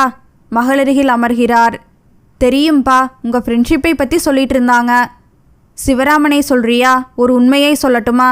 எனக்கு என்னவோ தெரியலை, அவரை ரொம்பவே பிடிச்சு போச்சு. சிவராமனுக்கு மட்டும் மகன் இருந்தா நிச்சயம் என் மருமகனாக்கிப்பேன். நான் மட்டும் என்ன, ஆண்டி இருக்கிற அழகுக்கு அவங்க மகன் நிச்சயம் மன்மதன் மாதிரி இருப்பான். நானும் சரின்னு கல்யாணம் பண்ணியிருப்பேன். நந்தினி வாய் விட்டு சிரிக்க, சிவராமனை சுஜாதா ஓரக்கண்ணால் பார்க்க, என்ன 2 பேரும் அவருக்கு பிள்ளை இல்லைன்னு பேசுகிறீங்களா? சுஜாதா இன்னும் இளமையோடு தான் இருக்காங்க. அடுத்த வருஷமே உங்களுக்கு மருமகனை பெற்று கொடுத்துட போகிறாங்க. அபிராமி சிரிப்பும் கிண்டலுமாக சொல்ல செல்வரங்கம் வீடே அதிரும்படி சிரிக்க சிவராமனின் மனதில் திவாகர் வந்து போகிறான். அத்தா, இந்தாங்க காஃபி. இப்படி ஒவ்வொன்றையும் என் கையில் கொண்டு வந்து கொடுத்து என்னை சோம்பேறி ஆக்கினதும் இல்லாமல் வாய்க்கு ருசியாக சமைச்சு போட்டு ஒல்லியாக இருந்த என்ன குண்டாக்கிட்ட கவிதா. அதெல்லாம் ஒன்றுமில்ல, நீங்கள் எப்பவும் போல தான் இருக்கீங்க. அடுத்த வாரத்திலிருந்து வேலைக்கு போகணும்னு சொல்கிறீங்களே, உங்கள் பிள்ளைகிட்ட அனுமதி வாங்கிட்டீங்களா? அவன்கிட்ட கேட்டால் வேண்டாம்னு தான் சொல்வான். நானும் அதை தான் சொல்கிறேன். உங்களோடு இருக்கிற இந்த 2 மாதமும் சொர்க்கத்தில் இருந்த மாதிரி இருக்குது. நான் உங்களை கவனிக்கிறத விட நீங்கள் தான் என்னை தாயன்போடு பார்த்துக்கிறீங்க. உங்கள் அன்பும் பாசமும் எனக்கு எப்பவும் கிடச்சிக்கிட்டே இருக்கணும்னு தோணுதத்தா. நான் உங்களோடு இருக்க போகிறது இன்னும் 4-5 மாதம்தான். அது வரைக்கும் நீங்கள் வேலைக்கு போக வேண்டாமத்தா. ஒரு குழந்தையாய் முகம் பிடித்து கெஞ்சும் கவிதாவை பார்க்கிறாள். பெற்றவர்களை இழந்தவள் பாசத்துக்கு ஏங்கி தவிக்கிறாள். செல்போன் அழைக்க திவாகரின் பெயர் ஒளிர, அத்தை, திவாகர் தான் கூப்பிடுறாரு. அவள் கண்களில் மலர்ச்சி. ஹலோ, நான் கவிதா பேசுகிறேன். எப்படி இருக்க கவிதா? அம்மா என்ன செய்கிறாங்க? அம்மா எப்படி இருக்காங்கன்னு கேட்கலையே. நீ பக்கத்தில் இருக்கும்போது அந்த கேள்வியே தேவையில்லைன்னு தோணுது. நீ நல்லாவே அம்மாவை கவனிச்சுப்ப. உன்மேலே தான் அக்கறை எடுத்துக்க மாட்டா. அதான் நீ எப்படி இருக்கேன்னு கேட்டேன். அவள் மனம் சிலிர்த்து அடங்குகிறது. திவாகருக்கும் என் மீது அக்கறை இருக்கிறது. என்ன பதிலே பேசாமல் இருக்கா? ஒன்றுமில்ல. அப்புறம் ஒரு விஷயம், அத்தை இப்போ கால் சரியாயிடுச்சு. அடுத்த வாரத்திலிருந்து வேலைக்கு போகணும்னு சொல்கிறாங்க. நோ, அம்மா கிட்ட கொடு, நான் பேசுகிறேன். திவாகர், நல்லா இருக்கியாப்பா? நான் நல்லா இருக்கிறது இருக்கட்டும், இனியும் நீ வேலைக்கு போகணுமாம்மா? வேண்டாம்மா, நான் சம்பாதிக்க ஆரம்பிச்சிட்டேன். உன் உடம்பு ஆரோக்கியமாக இருக்கணும். போதும்மா, நீ வீட்டில் ரெஸ்டடு. எப்படிப்பா? எனக்கும் பொழுது போகணுமே. ஏன்மா, உன் பக்கத்தில் கவிதா இருக்காளே, எத்தனை நாளைக்குப்பா அவ இருக்க முடியும்? அதை பற்றி அப்புறம் யோசிப்போம். இப்போதைக்கு உனக்கு கவிதா இருக்கா. அதுக்கு பிறகு நிச்சயம் உன்னை தனியாக விட மாட்டேன். உன் பக்கத்தில் உன் மருமகள் இருப்பா. திவாகர், ஆமாம்மா, உன் மருமகள் உனக்கு பிடிச்சவளா, அன்பானவளா, என் அம்மா மேலே உண்மையான அக்கறை உள்ளவளா இருப்பா. அப்படிப்பட்டவள் கிடைப்பாளா திவாகர்? கிடைச்சிட்டாள்னு வச்சுக்கோயேன். நீ ஃபோனை கவிதா கிட்ட கொடு. கவிதா, அம்மா இனி வேலைக்கு போக மாட்டாங்க. நீ தான் அவங்களுக்கு நல்ல துணையாக இருக்கணும். பார்க், பீச், சினிமா, கோவில்னு அவங்களோடு போயிட்டு வா. கவிதா தான் எனக்கு எல்லாம்னு அம்மா சொல்கிற மாதிரி நீ நடந்துக்கணும். இதை நான் உனக்கு சொல்ல வேண்டியதில்லை. ஏன்னா உன் மனசு எனக்கு தெரியும். அவன் பேச முகம் சிவந்து மலர்கிறாள் கவிதா. திவாகர் மனதில் என்ன இருக்கிறது? வசுமதி ஃபோனில் சிரித்து பேசும் கவிதாவை பார்த்தபடி இருக்கிறாள். ஊரிலிருந்து வந்திருக்கும் அக்காவை வரவேற்கிறாள் வசுமதி. வாக்கா, எப்படி இருக்கா? மாமா வரலையா? ஒரு வாரம் உன்னோடு இருந்துட்டு போகலாம்னு வந்தேன். நீ தனியாக இருக்க, அதுக்காக. நான் எங்கே தனியாக இருக்கேன்? என்னை விட்டு பிரியாமல் கவிதா இருக்காளே. இப்போ கூட மாவு மில்லுக்கு போயிட்டு 1/2 மணி நேரத்தில் வந்துடுறேன், படுக்கையை விட்டு எழுந்திருக்காமல் இருக்கணும்னு ஆர்டர் போட்டுட்டு போயிருக்கா. அவளை கிராமத்துக்கு அனுப்பி வைக்கணும் வசுமதி. என்னக்கா சொல்கிறா? அவங்க தாத்தா அவளுக்கு வரன் பார்த்துருக்காரு. கோயம்புத்தூரில் மெக்கானிக் ஷாப் வச்சுருக்கானாம். நல்ல பையன். அவங்க தோதுக்கு வருவாங்க போல இருக்காம். முன்ன பின்ன அனுசரித்து போட்டு கல்யாணம் பண்ணி வச்சுடலாம்னு முடிவோடு இருக்காரு. பாவம், தாயில்லாத பொண்ணு. போகிற இடத்திலாவது சந்தோஷமாக நிம்மதியாக வாழணும் இல்லையா? இன்னும் 2 நாளில் பெண் பார்க்க வரதா சொல்லியிருக்காங்களாம். அதான் அனுப்பி வைக்க சொன்னார். பயப்படாத, போயிட்டு 1 வாரத்தில் வந்துடுவா. அப்படியே கல்யாணம் முடிவானாலும் 4-5 மாதம் உன்னோடு இருப்பா. கல்யாணத்தை தையில் தான் வைப்பார். வசுமதி எதுவுமே பேசாமல் இருக்க. என்ன வசு, உனக்கென்ன ஆச்சு? கவிதாவை விட மனசில்லையா?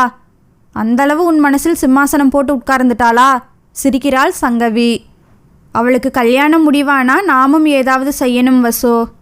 நிச்சயமா, அதுக்கு கடமைப்பட்டிருக்கோம். கவிதா மாதிரி அன்பான பொண்ணு மருமகளாக கிடைக்க அவங்க கொடுத்து வச்சிருக்கணும். பார்ப்போம், இந்த வரன் நல்ல விதமாக அமையட்டும். ஹலோ திவாகர், நல்லா இருக்கியாப்பா? நீங்கள் எப்போ வந்தீங்க பெரியம்மா? கவிதா ஊருக்கு போயிருக்கா. அம்மாவுக்கு துணையாக இருப்போம்னு வந்தேன். கவிதா ஊருக்கா? ஏன் பெரியம்மா, என்கிட்ட சொல்லவே இல்லை? அவளுக்கு கல்யாணம் முடிவாக போகுது திவாகர். பெண் பார்க்க வர்றாங்க, அதுக்காக போயிருக்கா. என்ன சொல்கிறீங்க? கவிதாவுக்கு கல்யாணமா? என்ன திவாகர், இதுக்கு போய் இவ்வளோ அதிர்ச்சி அடையிற? வயசு பொண்ணுக்கு கல்யாணம் பண்ணுறது சகஜம்தானே. ஒன்றுமில்ல பெரியம்மா. அம்மா என்ன சொன்னாங்க? அவளும் விஷயத்தை கேள்விப்பட்டதும் ஒரு மாதிரி ஆயிட்டா. கவிதா அவளை விட்டு போயிடுவான்னு வருத்தம். என்ன பண்ணுறது? எவ்வளோ நாளைக்கு நாம் வச்சிருக்க முடியும்?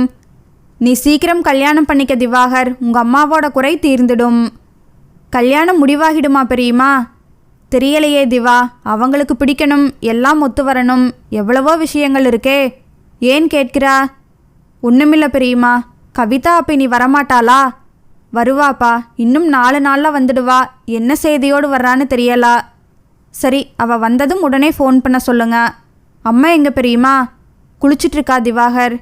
சரி பெரியம்மா, நான் அப்புறம் அம்மா கிட்ட பேசுகிறேன், வச்சுடுறேன். திவாகர் பேசினான் வசு. நீ குளிச்சிட்டு இருந்தா, அப்புறம் பேசுகிறேன்னு வச்சுட்டான். இட்லியை சட்னியில் தோய்த்து சாப்பிட்டபடி அக்காவை பார்த்தாள்.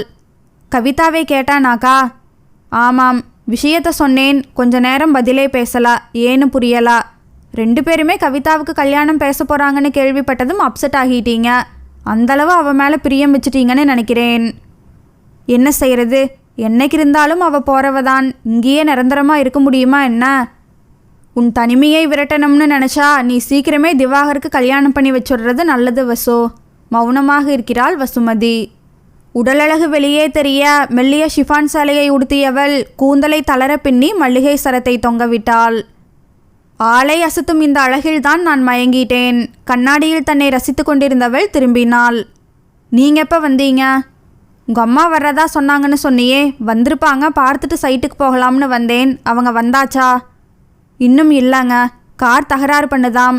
டிரைவர் ஒர்க் ஷாப் எடுத்துகிட்டு போயிருக்காரு. சாயந்தரமாக தான் வருவேன்னு ஃபோன் பண்ணினாங்க.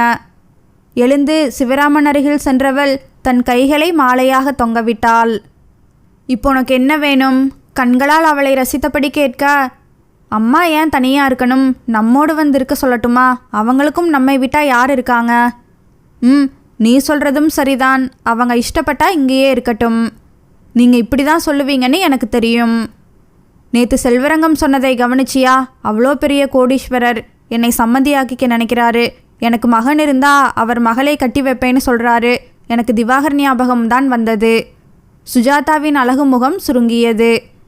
சிவா, நான் தான் உங்கள் மனைவி. நமக்கு குழந்தை இல்லைன்னு நடக்காத ஒன்றை பற்றி சொன்னார். உங்களோட வாழ்க்கையை பற்றி தெரிஞ்சால் எப்படி பேசுவாருன்னு தெரியாது. நான் இன்னைக்கு வயசு வித்தியாசம் பார்க்காம எல்லாத்தையும் விட்டு கொடுத்து உங்கள் மனைவியாக வாழ்ந்துட்டுருக்கேன். உங்கள் மனசில் என்னை தவிர எந்த நினப்பும் வரக்கூடாது. உனக்காக எல்லாத்தையும் நானும் விட்டு கொடுத்து தானே வந்திருக்கேன். இருந்தாலும் என் மகன் திவாகர், அவனை என்னால் விட முடியாது சுஜா. தயவு செய்து புரிஞ்சுக்க. நாளைக்கு அவன் என்னை தேடி வந்தா நீ அவனை உன் மகனாக ஏற்றுக்கணும். அப்போ உங்கள் மனசில் உங்கள் மகனோடு சேரணுங்கிற எண்ணம் இருக்குது, அப்படித்தானே? அது இயற்கை தானே சுஜா. உனக்காக கட்டினவளை பிரிஞ்சேன், என் மகனை யாருக்காகவும் விட்டுத்தர முடியாது. அப்படின்னா நாளைக்கு நானா உங்கள் மகனானு பிரச்சனை வந்தா உங்கள் மகன் பக்கம்தான் நிற்பீங்க, அப்படித்தானே? நிச்சயமா. என் மகன் நான் வேணும்னு என்னை தேடி வந்தா நீ அவனை ஏற்றுக்காத பட்சத்தில் எனக்கு வேற வழி இல்லை சுஜா. சட்டென முகம் மாறியவள், உங்களுக்கு பிள்ளைன்னா அவன் எனக்கும் மகன்தான். நமக்குன்னு குழந்தை பிறக்கலா, திவாகர் தான் நம் மகன். எனக்குள்ளும் அவன் நம்மை தேடி வரணும்னு மனசு நிறைய ஆசை இருக்கு. நீங்கள் என்ன சொல்கிறீங்கன்னு பார்த்தேன். கவலைப்படாதீங்க, நிச்சயம் திவாகர் வருவான். நீங்கள், நான், திவாகர் சந்தோஷமாக இருக்க போகிறோம். நீ இப்படி பேசுறது எனக்கு எவ்வளோ நிம்மதியாக இருக்குது தெரியுமா? அவளை தன்னோடு சேர்த்து அணைத்து கொள்ள சுஜாதாவின் மனதில் பலவித எண்ணங்கள் வட்டமிடுகிறது. தன் கனத்த சரீரத்தை தொப்பென சோஃபாவில் போட்டு அமர்ந்த பங்கஜம் மகளிடம், இங்கே பாருடி, உன் அழக மூலதனமாக வச்சு உனக்கு ஒரு வாழ்க்கையை தேடிக்கிட்டா. உன்னை பிடிச்ச நல்ல நேரம் கட்டின பிசாசு தானாக ஒதுங்கி போச்சு. சீரும் சிறப்புமா காரும் பங்களாவுமா ராணி மாதிரி வாழ்கிறா. என்னதான் இருந்தாலும் நீ கூட்டிகிட்டு வந்தவ. நாளைக்கு கட்டினவ மகனை அனுப்பி வைப்பா. அப்பாவுடன் அவன் சேர்ந்த பிறகு உன்னை அனுப்பிட்டு அவன் அவன் அம்மாவை அழைச்சிட்டு வந்துடுவான். கட்டினவ வந்துட்டா நீ கீழே கிடக்கிற குப்பைக்கு சமமானவளா ஆயிடுவா. எந்த காரணத்துக்காகவும் பந்தபாசம்னு யாரையும் நெருங்க விடாதா. சும்மா ஒரு பேச்சுக்கு சொன்னேன்மா. அந்த திவாகர் நிச்சயம் வரமாட்டான். இதெல்லாம் நடக்காது, கவலைப்படாதா. அப்படி சொல்ல முடியாது சுஜா. அவர் சேர்த்து வச்ச சொத்துக்கெல்லாம் அவன்தான் வாரிசு. நாளைக்கு எல்லாத்தையும் அவன் பேரில் எழுதி வச்சா என்ன செய்வா? என்னம்மா சொல்கிறா? அட மக்கு, நான் சொல்கிறத கேளு. கொஞ்சம் கொஞ்சமாக சொத்துக்களை உன் பேரில் மாத்திர வழியை பாரு. நாளைக்கு அவங்க குடும்பம் ஒன்று சேர்ந்தாலும் நீ நடுத்தெருவில் நிற்கும் நிலைமை வராது. அவர் என்ன அப்படியெல்லாம் விட்டுட மாட்டாருமா? கல்யாணம் கட்டி 15 வருஷம் குடித்தனம் நடத்தினவளையே பந்தபாசத்தை தொடச்சி போட்டு நிமிஷமாக உதறிட்டு வந்தார். இந்த அழகால் எத்தனை நாளைக்கு உன்னால் கட்டி போட முடியும்? ஒரு கட்டத்தில் உன்னை உதறிட்டு போகவும் வாய்ப்பு இருக்கு, புரிஞ்சு நடந்துக்கா. ஏற்கனவே பலவித எண்ணங்களுடன் குழம்பி போய் இருந்தவளை மேலும் குழப்பினாள் பங்கஜம். இரவு படுக்கையில் அமர்ந்து லேப்டாப்பை வைத்து கணக்கு வழக்கு பார்த்து கொண்டிருந்த சிவராமன் அருகில் வந்து சுஜாதா நெருக்கமாக அமர்ந்தாள். சுஜா, நீ படுத்துக்கா, எனக்கு கொஞ்சம் வேலை இருக்கு. நாளைக்கு ஆடிட்டரை பார்க்கணும். என்ன விஷயம், நான் தெரிஞ்சுக்கலாமா? எல்லாம் டேக்ஸ் ப்ராப்ளம் தான். வாங்கின சொத்துக்களுக்கு கணக்கு காட்டணும். இன்னும் நெருங்கி அவன் மேல் சாய்ந்தவளாய், சிவா, உங்களுக்கு என் மேல் பிரியம் ஜாஸ்தி தானே? ஆமாம், அதில் என்ன சந்தேகம்? ஆனா அப்படி தெரியலையே. என்னை நம்பாம வாங்கின சொத்துக்களை எல்லாம் உங்கள் பேரில் தானே ரிஜிஸ்டர் பண்ணியிருக்கீங்க. என் பேரில் இருந்தா என்ன? அதில் உனக்கும் பங்கு இருக்கு சுஜா. ஏன் சொத்துக்களை என் பேரில் மாற்றக்கூடாதா? என் மேலே உங்களுக்கு நம்பிக்கை இல்லை. நான் உங்கள் மேலே வச்சிருக்கிற காதல், அன்பு இதெல்லாம் வேஷம்னு நினைக்கிறீங்க. லேசாக சினுங்கியபடி கண்களை கசக்க, அட நீ வேற சுஜா, ஏற்கனவே ஆடிட்டர் நிறைய வரி கட்டும்படி இருக்கும், கொஞ்சம் சொத்துக்களை வேறு யார் பேரிலாவது எழுதி வைங்கன்னு சொல்லிட்டு இருக்காரு. நானே உன் பேரில் எல்லாத்தையும் மாற்றிடலாம்னு முடிவு பண்ணி அதுக்கான வேலைகளை தான் செய்கிறேன். அதுக்குள்ளே என்னென்னவோ பேசுகிறா. உன்னை நம்பாமலா இத்தனையும் செய்கிறேன்? என் உயிரே நீதான்னு நினச்சிட்டு இருக்கேன், நீ இப்படி பேசுகிறா. மனதில் மகிழ்ச்சி பொங்க பரவசமாக அவனை பார்த்தவள், சாரி சிவா, நான் தான் உங்களை சரிவர புரிஞ்சுக்காம அவசரப்பட்டு என்னென்னவோ பேசிட்டேன். உங்களை மாதிரி அன்பும் பாசமும் நிறைஞ்சவர் எனக்கு கிடைச்சதுக்கு நான் கொடுத்து வச்சிருக்கேன். இனி உங்களை தொந்தரவு பண்ண மாட்டேன். உங்கள் வேலையை பாருங்க. நீங்கள் வேலை முடிஞ்சு வர்ற வரைக்கும் உங்களுக்காக நானும் தூங்காமல் உங்கள் பக்கத்திலேயே உட்கார்ந்துருக்கேன். எதிரில் அமர்ந்திருப்பவரை பார்த்தார் செல்வரங்கம். ஐயா, நீங்கள் சொன்னதை நல்லா ஞாபகம் வச்சு தான் தேடி சலிச்சு இந்த இடம் கொண்டு வந்தேன். உங்களை மாதிரி அவங்களுக்கும் ஒரே பையன். கோயம்புத்தூரில் டெக்ஸ்டைல் மில் வச்சு நடத்துகிறாங்க. பரம்பரை பணக்காரங்க. பையன் MBA படிச்சுட்டு நிர்வாகத்தை கவனிச்சுக்கிறான். நீங்கள் எதிர்பார்க்குற மாதிரி கௌரவமான குடும்பம். உங்களை நம்பி இந்த விஷயத்தில் இறங்கலாமா? தாராளமா. எத்தனையோ தகவல் மையம், இன்டர்நெட் வசதியோடு மாப்பிள்ளை பார்த்தாலும் தரகர் மூலமாக நாளும் விசாரித்து செய்யணும்னு தான் உங்ககிட்ட சொன்னேன். என் மகள் கௌரவமான குடும்பத்தில் பேர் சொல்கிற மாதிரி வாழணும். பையன்கிட்டேயோ அவங்க குடும்பத்திலேயோ எந்த குறையும் இருக்கக்கூடாது.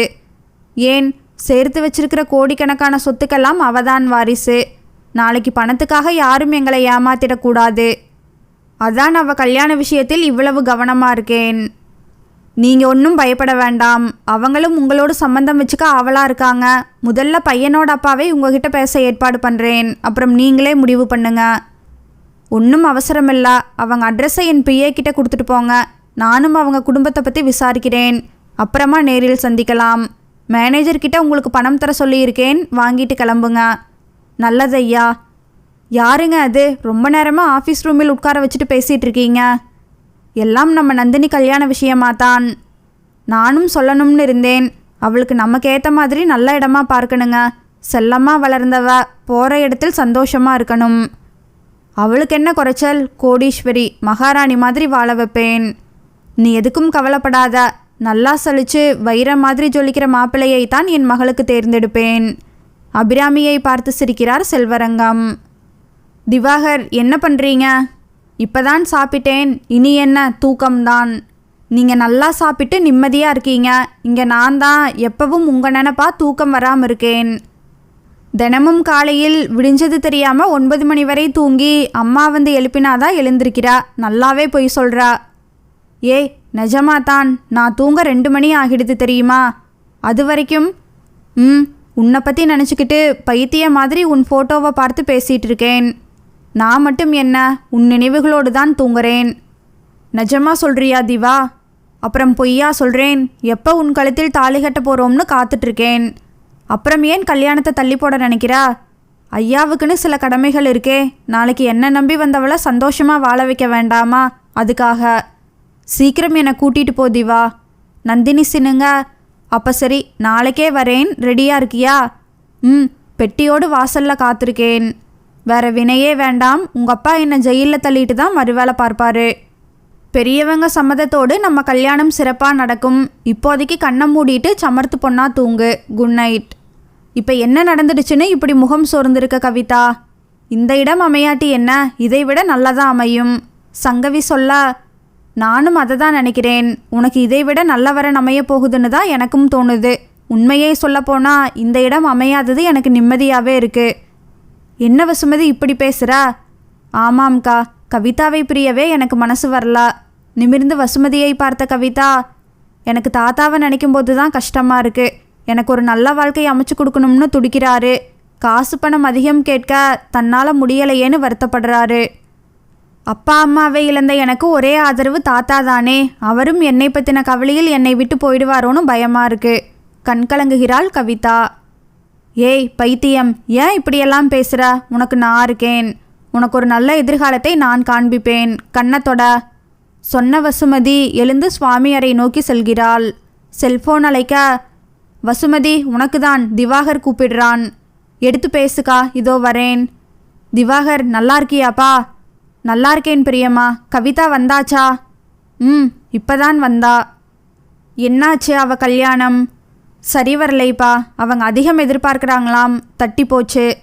ஃபோனை கவிதா கிட்ட கொடுங்க. சொல்லுங்க. இங்கே பாரு, வருத்தமாக இருக்கியா? இல்லையே, குரல் ஒரு மாதிரி இருக்கு. என்னால் எல்லாருக்கும் சிரமம், அதை நினச்சி வருத்தப்படுறேன். தப்பாக சொல்கிற கவிதா, உன்னால் எல்லாருக்கும் உபகாரம்தான். அம்மா உன் மேலே எவ்வளோ பிரியம் வச்சுருக்காங்க. நீ இப்படி பேசலாமா? இப்போ என்ன, உன் கல்யாண பேச்சு நின்று போச்சு. திரும்ப ஆரம்பிப்போம். உன்னை தேடி ராஜகுமாரன் மாதிரி ஒருத்தன் வரப்போகிறான். நீ தகச்சு நிற்க போகிற பாரேன். நீங்கள் சொல்கிறது புரியலா? என் மண்டு கவிதா, உனக்கு எதுவும் புரிய வேண்டாம். உனக்கு நான் இருக்கேன், போதுமா? அத்தையும் இதை தான் சொன்னாங்க. அப்புறம் என்ன, போய் நிம்மதியாக வேலையை பாரு. அடுத்த வாரம் நேரில் வரேன், அப்போ பேசுவோம். அங்கு வந்த வசுமதியிடம் ஃபோனை கொடுக்க, அம்மா என்னம்மா அது? எதுக்கு கவிதாவை கண்கலங்க வைக்கிறா? அவளுக்கு ஆறுதல் சொல்லு. அவளுக்கு இனி எல்லாம் நாம் தானே எடுத்து சொல்லுமா. அவளை மாதிரி அன்பான ஒருத்தி கிடைக்க மாட்டா. நேரில் உங்ககிட்ட இது விஷயமா பேசுகிறேன்மா. அவள் கல்யாணம் நின்ன வரைக்கும் சந்தோஷம்தான். நீயும் நிம்மதியாரு. திவாகர் என்ன சொல்கிறான்? என்ன வசுமதி கையில் குங்குமத்தோடு நிற்கிறா? தங்கையை பார்க்கிறாள். நான் என்ன நினைக்கிறேனோ அதை தான் என் மகனும் நினைக்கிறான். என்ன சொல்கிற வசுமதி? அக்காவிற்கே எந்த பதிலும் சொல்லாமல் கவிதாவை அருகில் அழைக்கிறாள். இங்கே வா கவிதா. அவள் நெற்றியில் குங்குமம் விட்டவள், நீ காலமெல்லாம் என்னோடு என் மருமகளாக இருக்க போகிற கவிதா. உனக்கு திவாகரை கட்டிக்க சம்மதம் தானே? தன் தலையில் கோடி பூக்கள் சொரிந்தாற்போல கவிதா திகைத்து நிற்க, என்ன வசுமதி நீ சொல்கிறது சாத்தியமா? கண்களில் அதிர்ச்சி தெரிய தங்கையை பார்க்கிறாள். ஆமாம்க்கா, பணம் காசு எனக்கு பெருசில்ல. கவிதாவின் நல்ல குணம். கடைசி வரை என்னோடு ஒரு நல்ல மருமகளாக இருப்பா. எனக்கு அது போதும். வசு, இது விஷயம் திவாகரை கேட்க வேண்டாமா? அவன் மனசு எனக்கு தெரியும்க்கா. அவன் மனசிலும் இந்த எண்ணம் இருக்கு. என் மகன் நான் சொன்னதை கேட்பான். என் விருப்பத்துக்கு மாறா எதையும் செய்ய மாட்டான். தயங்கியபடி வசுமதியை பார்த்த கவிதா, ஆமாம் அத்தா, நீங்கள் எதுக்கும் உங்கள் மகன்கிட்ட ஒரு வார்த்தை. இங்கே பாரு, பயப்படுறியா? இன்னொரு தடவை கல்யாணம் பேசி நின்று போயிடுமோன்னு நினைக்கிறியா? உறுதியாக சொல்கிறேன், நீதான் என் மருமகள். இதில் எந்த மாற்றமும் இல்லை. அடுத்த வாரம் திவாகர் வரும்போது நேரில் சொல்லி அவனை ஆச்சரியப்படுத்துவோம். இப்போ எங்கள் மருமகளாக உள்ளே போய் வடை பாயாசத்தோடு சமையல் பண்ணு பார்ப்போம். உன் கையால் திருப்தியாக சாப்பிட போகிறோம். இனம் புரியாத பரவசம் மனதில் படர, திவாகரின் அழகிய முகம் ஞாபகம் வர, வெட்க புன்னகையுடன் அடுப்படி நோக்கி கவிதா செல்ல, தங்கையின் கையை ஒடிக்கிறாள் சங்கவி. என்ன வசுமதி, இப்படி அவசரப்பட்டு வார்த்தையை விட்டுட்டா? திவாகரை கலந்துக்கிட்டு முடிவு பண்ணியிருக்கலாம். இது கல்யாண விஷயம். முதல்ல திவாகருக்கு ஃபோன் போட்டு விபரத்தை சொல்லு. பரபரக்கும் சங்கவியை சிரிப்புடன் பார்த்தாள். என் அருமை அக்கா, உனக்கு திவாகரை பற்றி தெரியாதா? என் விருப்பம் என்னவோ அதுதான் அவனோட விருப்பமாக இருக்கும். நிச்சயம் இதை கேள்விப்பட்டா சந்தோஷப்படுவான். நான் மனசில் நினச்சதா அம்மா நிறைவேற்றிட்டாங்களேன்னு பரவசப்படுவான். அவன் முகத்தில் படுற சந்தோஷத்தை நான் நேரில் பார்க்கணும். அடுத்த வாரம் அவனே வருவான், அப்போ சொல்லலாம். மௌனமாகிறாள் சங்கவி. மஞ்சள் நிற சுடிதாரில் அழகு தேவதையாக படியிறங்கும் மகளை பார்க்கிறாள். எங்க நந்தினி கிளம்பிட்டா? பியூட்டி பார்லர் வரைக்கும் போகிறேன்மா. ஐப்ரோஸ் ட்ரிம் பண்ணிட்டு ஃபேஷியல் பண்ணிட்டு வரேன். வெளியே டிரைவர் நிற்கிறார், கார் எடுத்துகிட்டு போ. சரிம்மா. அம்மா, என் ரூமில் பெட் ஸ்ட்ரெப்ட் வேறு மாற்ற சொல்லுமா. கிரே கலர் எனக்கு பிடிக்கலா. சரி சரி, உனக்கு பிடிச்ச ரோஸ் கலர் போட சொல்கிறேன். ஓகே, பாய்மா. மீனா மீனா எதிரில் வந்து நின்றவளிடம், வார்ட்ரோப்பில் ரோஸ் கலர் பெட்ஷீட் சலவைக்கு போட்டது இருக்கும், எடுத்துகிட்டு வா. இதுதானேம்மா? ஆமாம். போய் நந்தினி அக்கா ரூமில் கட்டில் விரிப்பு எடுத்துட்டு இதை விரித்து போட்டுட்டு வரியா? சரிம்மா. அவள் மாடி ஏற, இங்கே வா, அதை எங்கிட்ட கொடு. நீ போய் வேற வேலை இருந்தா பாரு. அவளிடமிருந்து வாங்கியவள் மாடி நோக்கி நடக்கிறாள். நந்தினியின் அறை கதவை திறந்தவள் படுக்கை அலங்கோலமாக கசங்களாக காட்சியளிக்க, என்ன பெண்ணிவள், இன்னும் சுத்தம் தெரியவில்லையே. நாளைக்கு கல்யாணம் பண்ண போகிறோம், இன்னும் சிறு பெண்ணாகவே இருக்கிறாளே. மகளை மனதில் கடிந்து கொண்டவளாய் படுக்கையை உதறுகிறாள். தலையணையை எடுத்தவள் அதில் அடியில் ஒரு கவர் இருக்க, என்ன இது, என்ன வைத்திருக்கிறாள்? கையை விட்டு கவரில் இருப்பதை எடுக்க, அதில் திவாகர் நந்தினியின் தோள் மீது கை போட்டு அழகாக சிரித்து கொண்டிருக்கிறான். யார் இவன்? இவ்வளவு உரிமையோடு நந்தினியின் அருகில் நிற்கிறான். அதை ஏன் தலையணை அடியில் பத்திரப்படுத்தி இருக்கிறாள்? அப்படியானால் நந்தினி அவனை விரும்புகிறாளா? உச்சி முதல் உள்ளங்கால் வரை சிலிர்த்து அடங்குகிறது. கடவுளே, அவளுக்கு கல்யாணம் பேசும் நேரத்தில் இதென்ன புது குழப்பம்? குடும்ப கௌரவம் அந்தஸ்துன்னு பார்க்கும் கணவன் மகளின் காதலை ஏற்றுக்கொள்வாரா? அபிராமிக்கு தலை சுற்றுகிறது. நந்தினி, சாப்பிட்டியாமா? சாப்பிட்டேன்பா. தூக்கம் வருதா? இல்லைப்பா. என்ன விஷயம் சொல்லுங்க. அம்மா சாப்பிட்ட பிறகு அவளையும் அழைச்சிட்டு மாடி பால்கனிக்கு வாமா. நாங்கள் வெயிட் பண்ணுறேன், உங்ககிட்ட பேசணும். எதுவும் பேசாமல் அப்பா இருக்கா? என்ன விஷயம் என கண்களால் அம்மாவே கேட்க, அபிராமியோ வானத்து நிலவை பார்க்கிறாள். அப்பா, ஏதோ பேசணும்னு சொன்னீங்க. ஆமாம்மா, நீ எங்கள் ஒரே செல்ல மகள். கல்யாணமாகி 5 வருஷம் கழிச்சு பிறந்தா. வரும்போதே அதிர்ஷ்டத்தையும் கொண்டு வந்தா. உன்னை தொட்ட பிறகு நான் தொடங்கிய எல்லா பிஸ்னஸும் வெற்றிப்படியை நோக்கி போச்சு. அதிர்ஷ்ட தேவதையா உன்னை நினச்சேன். பாசத்துடன் பேசும் அப்பாவை பார்த்தபடி நிற்கிறாள். உட்காரு நந்தினி, உங்ககிட்ட நிறைய பேச வேண்டியிருக்கு. அருகில் இருந்த சோஃபாவில் அமர்ந்தவள், சொல்லுங்கப்பா, அன்போடு பார்க்கிறாள். உன் வாழ்க்கை நான் நினச்சபடி நல்ல விதமாக அமையணும்மா. அதில் என்னப்பா சந்தேகம்? நிச்சயம் அமையும்பா. அப்போ நான் பார்த்து வச்சிருக்கிற மாப்பிள்ளையை கல்யாணம் பண்ணிப்பியா நந்தினி? அப்பா, கண்களில் அயர்வு. ஏமா பதட்டப்படுற? நல்ல இடம், கௌரவமான குடும்பம், நம்ம அந்தஸ்துக்கு ஏற்றவங்க. என்னம்மா சொல்கிறா? அப்பா இப்போ என்னப்பா என் கல்யாணத்துக்கு அவசரம்? கொஞ்ச நாள் போகட்டுமே. எல்லாம் காலகாலத்தில் நடக்கணும்மா. கோடிக்கணக்காக சொத்து சேர்த்து வச்சிருக்கேனே, அது எனக்கு பெருசில்ல. என் மகளுக்கு நல்ல வாழ்க்கையை அமைச்சு தரணும். அதுதான் என்னை பொறுத்தவரை பெரிய விஷயம். அப்பா என்கிட்ட என்னம்மா தயக்கம்? எதுவாக இருந்தாலும் சொல்லு. உனக்கு வரப்போகிறவன் அழகனா மட்டும் இல்லை, நம்ம குடும்ப கௌரவத்துக்கு ஏற்றவனாக இருக்கணும். நாளைக்கு இவன் என் மாப்பிள்ளைன்னு 4 பேர்கிட்ட நான் தலை நிமிர்ந்து சொல்லணும். பெரிய கல்யாண மண்டபத்தில் உறவுகளும் சொந்த பந்தம் நண்பர்கள் புடைசூழ என் கௌரவத்துக்கு பங்கமில்லாமல் உன் கல்யாணம் நடக்கணும். நடக்கும்பா. அவள் குரல் தலைந்தொழித்தது. இப்போ சொல்லுமா, யாருமா அந்த பையன்? அதிர்ந்து நிமிர்கிறாள். அபிராமி, அந்த ஃபோட்டோவை நந்தினிக்கிட்ட கொடு. அபிராமி நீட்ட வாங்கியவள்.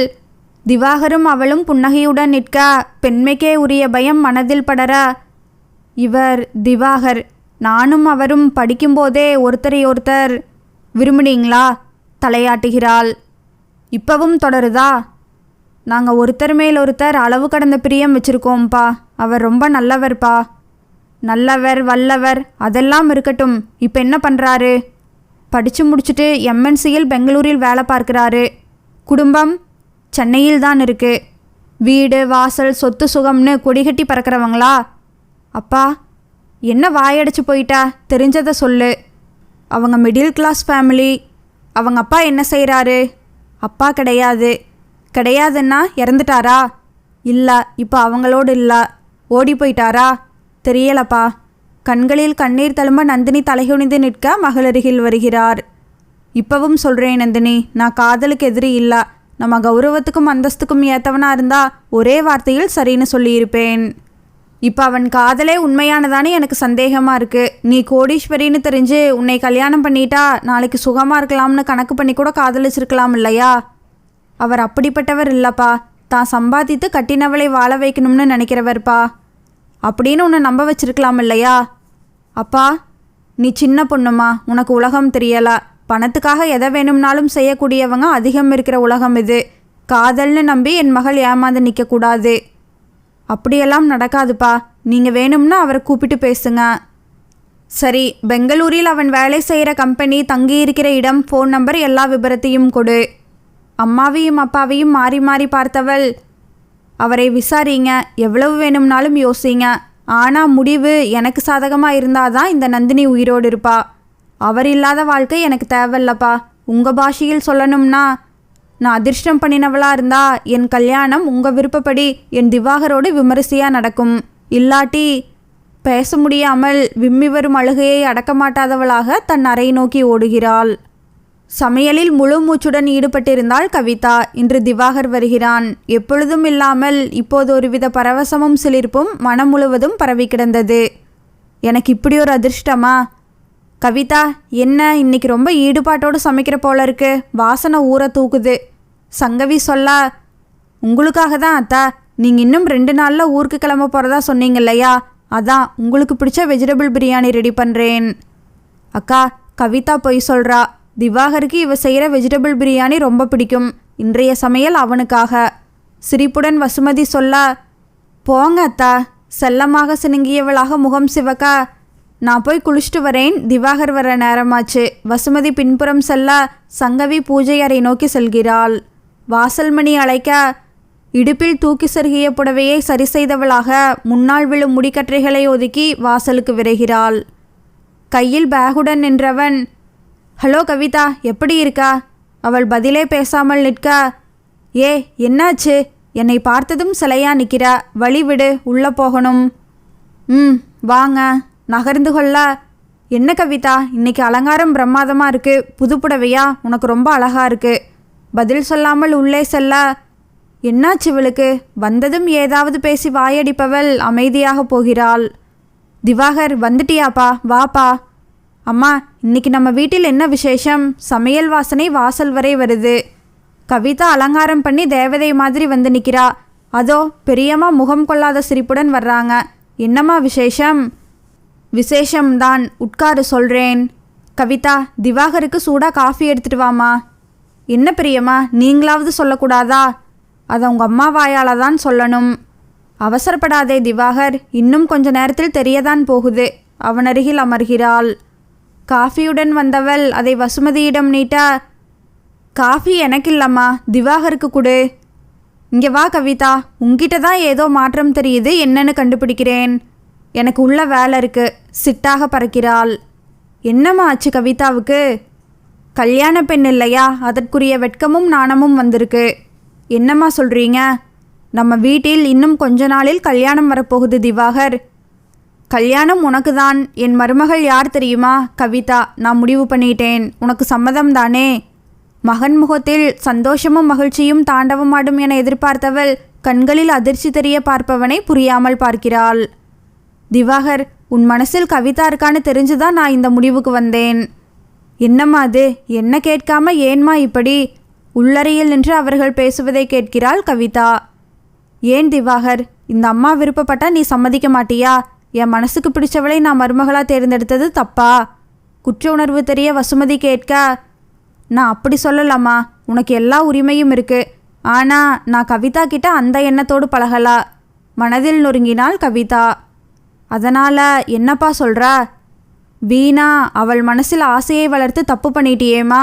நானே அவளுக்கு நல்ல மாப்பிள்ளையாக பார்த்து நம்ம பொறுப்பில் கல்யாணம் பண்ணலாம்னு உங்ககிட்ட சொல்லலாம்னு இருந்தேன். அதுக்குள் அவசரப்பட்டு. வசுமதியின் முகம் வாடி போக அவர்கள் பேசுவதை கேட்டபடி மௌனமாக இருக்கிறாள் சங்கவி. ஏன்பா, கவிதாவுக்கு என்ன குறைச்சல்? என் மனசுக்கு பிடிச்சவளா, உனக்கும் ஒரு நல்ல மனைவியாக இருப்பா. இந்த அம்மா உனக்கு நல்லதை மட்டும்தான் நினைப்பேன். நான் அவளுக்கு வாக்கு கொடுத்துட்டேன். நீ ஏன் அவளை கல்யாணம் பண்ணிக்க கூடாது? உங்ககிட்ட எப்படி சொல்கிறதுன்னு தெரியல. என் மனசு இப்போ எங்கிட்ட இல்லாமா. நான் ஒருத்தியை மனசார காதலிக்கிறேன். சமய சந்தர்ப்பம் வரும்போது உங்ககிட்ட சொல்லலாம்னு இருந்தேன். அதுக்குள் நீ அவசரப்பட்டு இப்படி. சிலையாகிறாள் வசுமதி. அம்மா, ஏதாவது பேசுமா. இப்படி மௌனமாக இருந்தால் எப்படி?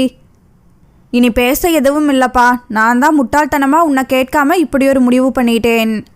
அம்மா ப்ளீஸ், என்னை புரிஞ்சுக்கா. என் மனசில் இருப்பதை சொல்லிட்டேன். இதுக்கு பிறகும் நீ வற்புறுத்தினா உன் விருப்பத்துக்கு சம்மதிக்கிறத தவிர எனக்கு வேற வழி இல்லம்மா.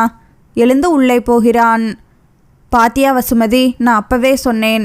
உன் மகன் மேலே உள்ள நம்பிக்கையில் நீ அவசரப்பட்டுட்டா. இப்பவும் ஒன்றும் ஆகிடலா. அவன்தான் முடிவை உன்கிட்ட விட்டுட்டானே. கவிதாவை திவாகருக்கு கல்யாணம் பண்ணிவை, எல்லாம் சரியாகிவிடும். அவன் ஒரு பொண்ணை விரும்புகிறான். காதல்னு சொல்கிறதெல்லாம் எவ்வளோ தூரம் ஒத்து வரும்னு தெரியாது. கவிதாவும் திவாகரும் ஒன்று சேர்ந்தா அவங்க வாழ்க்கை சுபிட்சமாக இருக்கும். என்ன சொல்கிற வசு? இல்லைக்கா, அது சரி வராது. என் வாழ்க்கையில் நடந்தது கவிதா வாழ்க்கையில் நடக்க வேண்டாம். என்னடி சொல்கிறா? என்னை கல்யாணம் பண்ணிக்க விருப்பம் இல்லாமல் அவர் கட்டிக்கிட்டதால தான் பிடிக்காத என்னோடு வாழ பிடிக்கலான்னு அவர் வாயால் சொல்லிட்டு போயிட்டாரு. அவங்க அம்மா பண்ணின தப்ப நான் செய்ய விரும்பலா. எப்போ மனசுக்கு பிடிக்கலன்னு சொல்கிறானோ அப்போ அவங்க வாழ்க்கை ஒட்டாமல் தாமரை இலை தண்ணீர் போல தான் இருக்கும். என் கட்டாயத்துக்காக கவிதாவோட வாழ்க்கையை பாழாக்க விரும்பலா. அவன் மனசுக்கு பிடிச்சவளா அவன் கல்யாணம் பண்ணிக்கட்டும். நான் கவிதா காலில் விழுந்து மன்னிப்பு கேட்கிறேன். வசுமதியின் கண்களில் கண்ணீர் வழிய சங்கவி தங்கையை அணைத்து கொள்கிறாள். கவிதா, என்னை மன்னிச்சிடுமா. என்னம்மா அது? நீங்கள் என்ன தப்பு பண்ணிட்டீங்கன்னு என்கிட்ட மன்னிப்பு கேட்குறீங்க? முகத்தில் தெரியும் வழக்கமான புன்முறுவலுடன் பார்க்க, கவிதா என்னை எப்படி கூப்பிட்டா? அம்மானு. நீ என்ன அத்தைன்னு நெருங்கி வந்தவள் வசுமதியின் தோளில் கை வைக்கிறாள். இப்போ என்னை உங்கள் மருமகளாக ஆக்க முடியலைன்னு வருத்தப்படுறீங்க. ஆனால் நான் உங்கள் மகளாக உங்கள் அன்பான அரவணைப்பில் என்றைக்கும் இருக்க விரும்புகிறேன். தாயில்லாத எனக்கு நீங்கள் தாயாக இருப்பீங்களாமா? கனிவு பொங்க கேட்கும் கவிதாவை தழுவியவள், இந்த சின்ன வயசில் எவ்வளவு தெளிவாக யோசிச்சு அடுத்தவங்க மனசு புண்படாமல் பேசுகிற. நீ என் மகள்தான் கவிதா. நம்ம உறவை யாராலும் பிரிக்க முடியாது. உன் எதிர்காலத்தை இந்த அம்மா நல்லபடியாக அமைச்சு கொடுப்பேன். இது போதும்மா. உங்கள் நிழலில் உங்கள் காலடியில் கடைசி வரை இருப்பேன். இருவரையும் மனம் நெகிழ பார்த்தபடி நிற்கிறாள் சங்கவி. கவிதா, என் மேலே கோபம் இல்லையே. எதுக்கு கோபப்படணும்? அம்மா கொஞ்சம் அவசரப்பட்டுட்டாங்க. நானும் மனசளவில் சபலப்பட்டுட்டேன். ஆனால் இப்போ தெளிவாக இருக்கேன். தாயில்லாத எனக்கு அன்பும் பாசமுமான அம்மா கிடச்சிருக்காங்க. இனி ஒரு நல்ல சகோதரனாக நீங்கள் இருப்பீங்க. நிச்சயம் கவிதா. உன் மனசை புண்படுத்தி இருந்தால் என்னை மன்னிச்சிடு. உனக்கு ஒரு நல்ல வரனாக பார்த்து கல்யாணம் பண்ணி வைக்கிறது என் பொறுப்பு. அது உங்கள் கடமை. தங்கைக்கு அண்ணன் தானே மாப்பிள்ளை பார்க்கணும். மலர்ந்து சிரிக்கிறாள் கவிதா.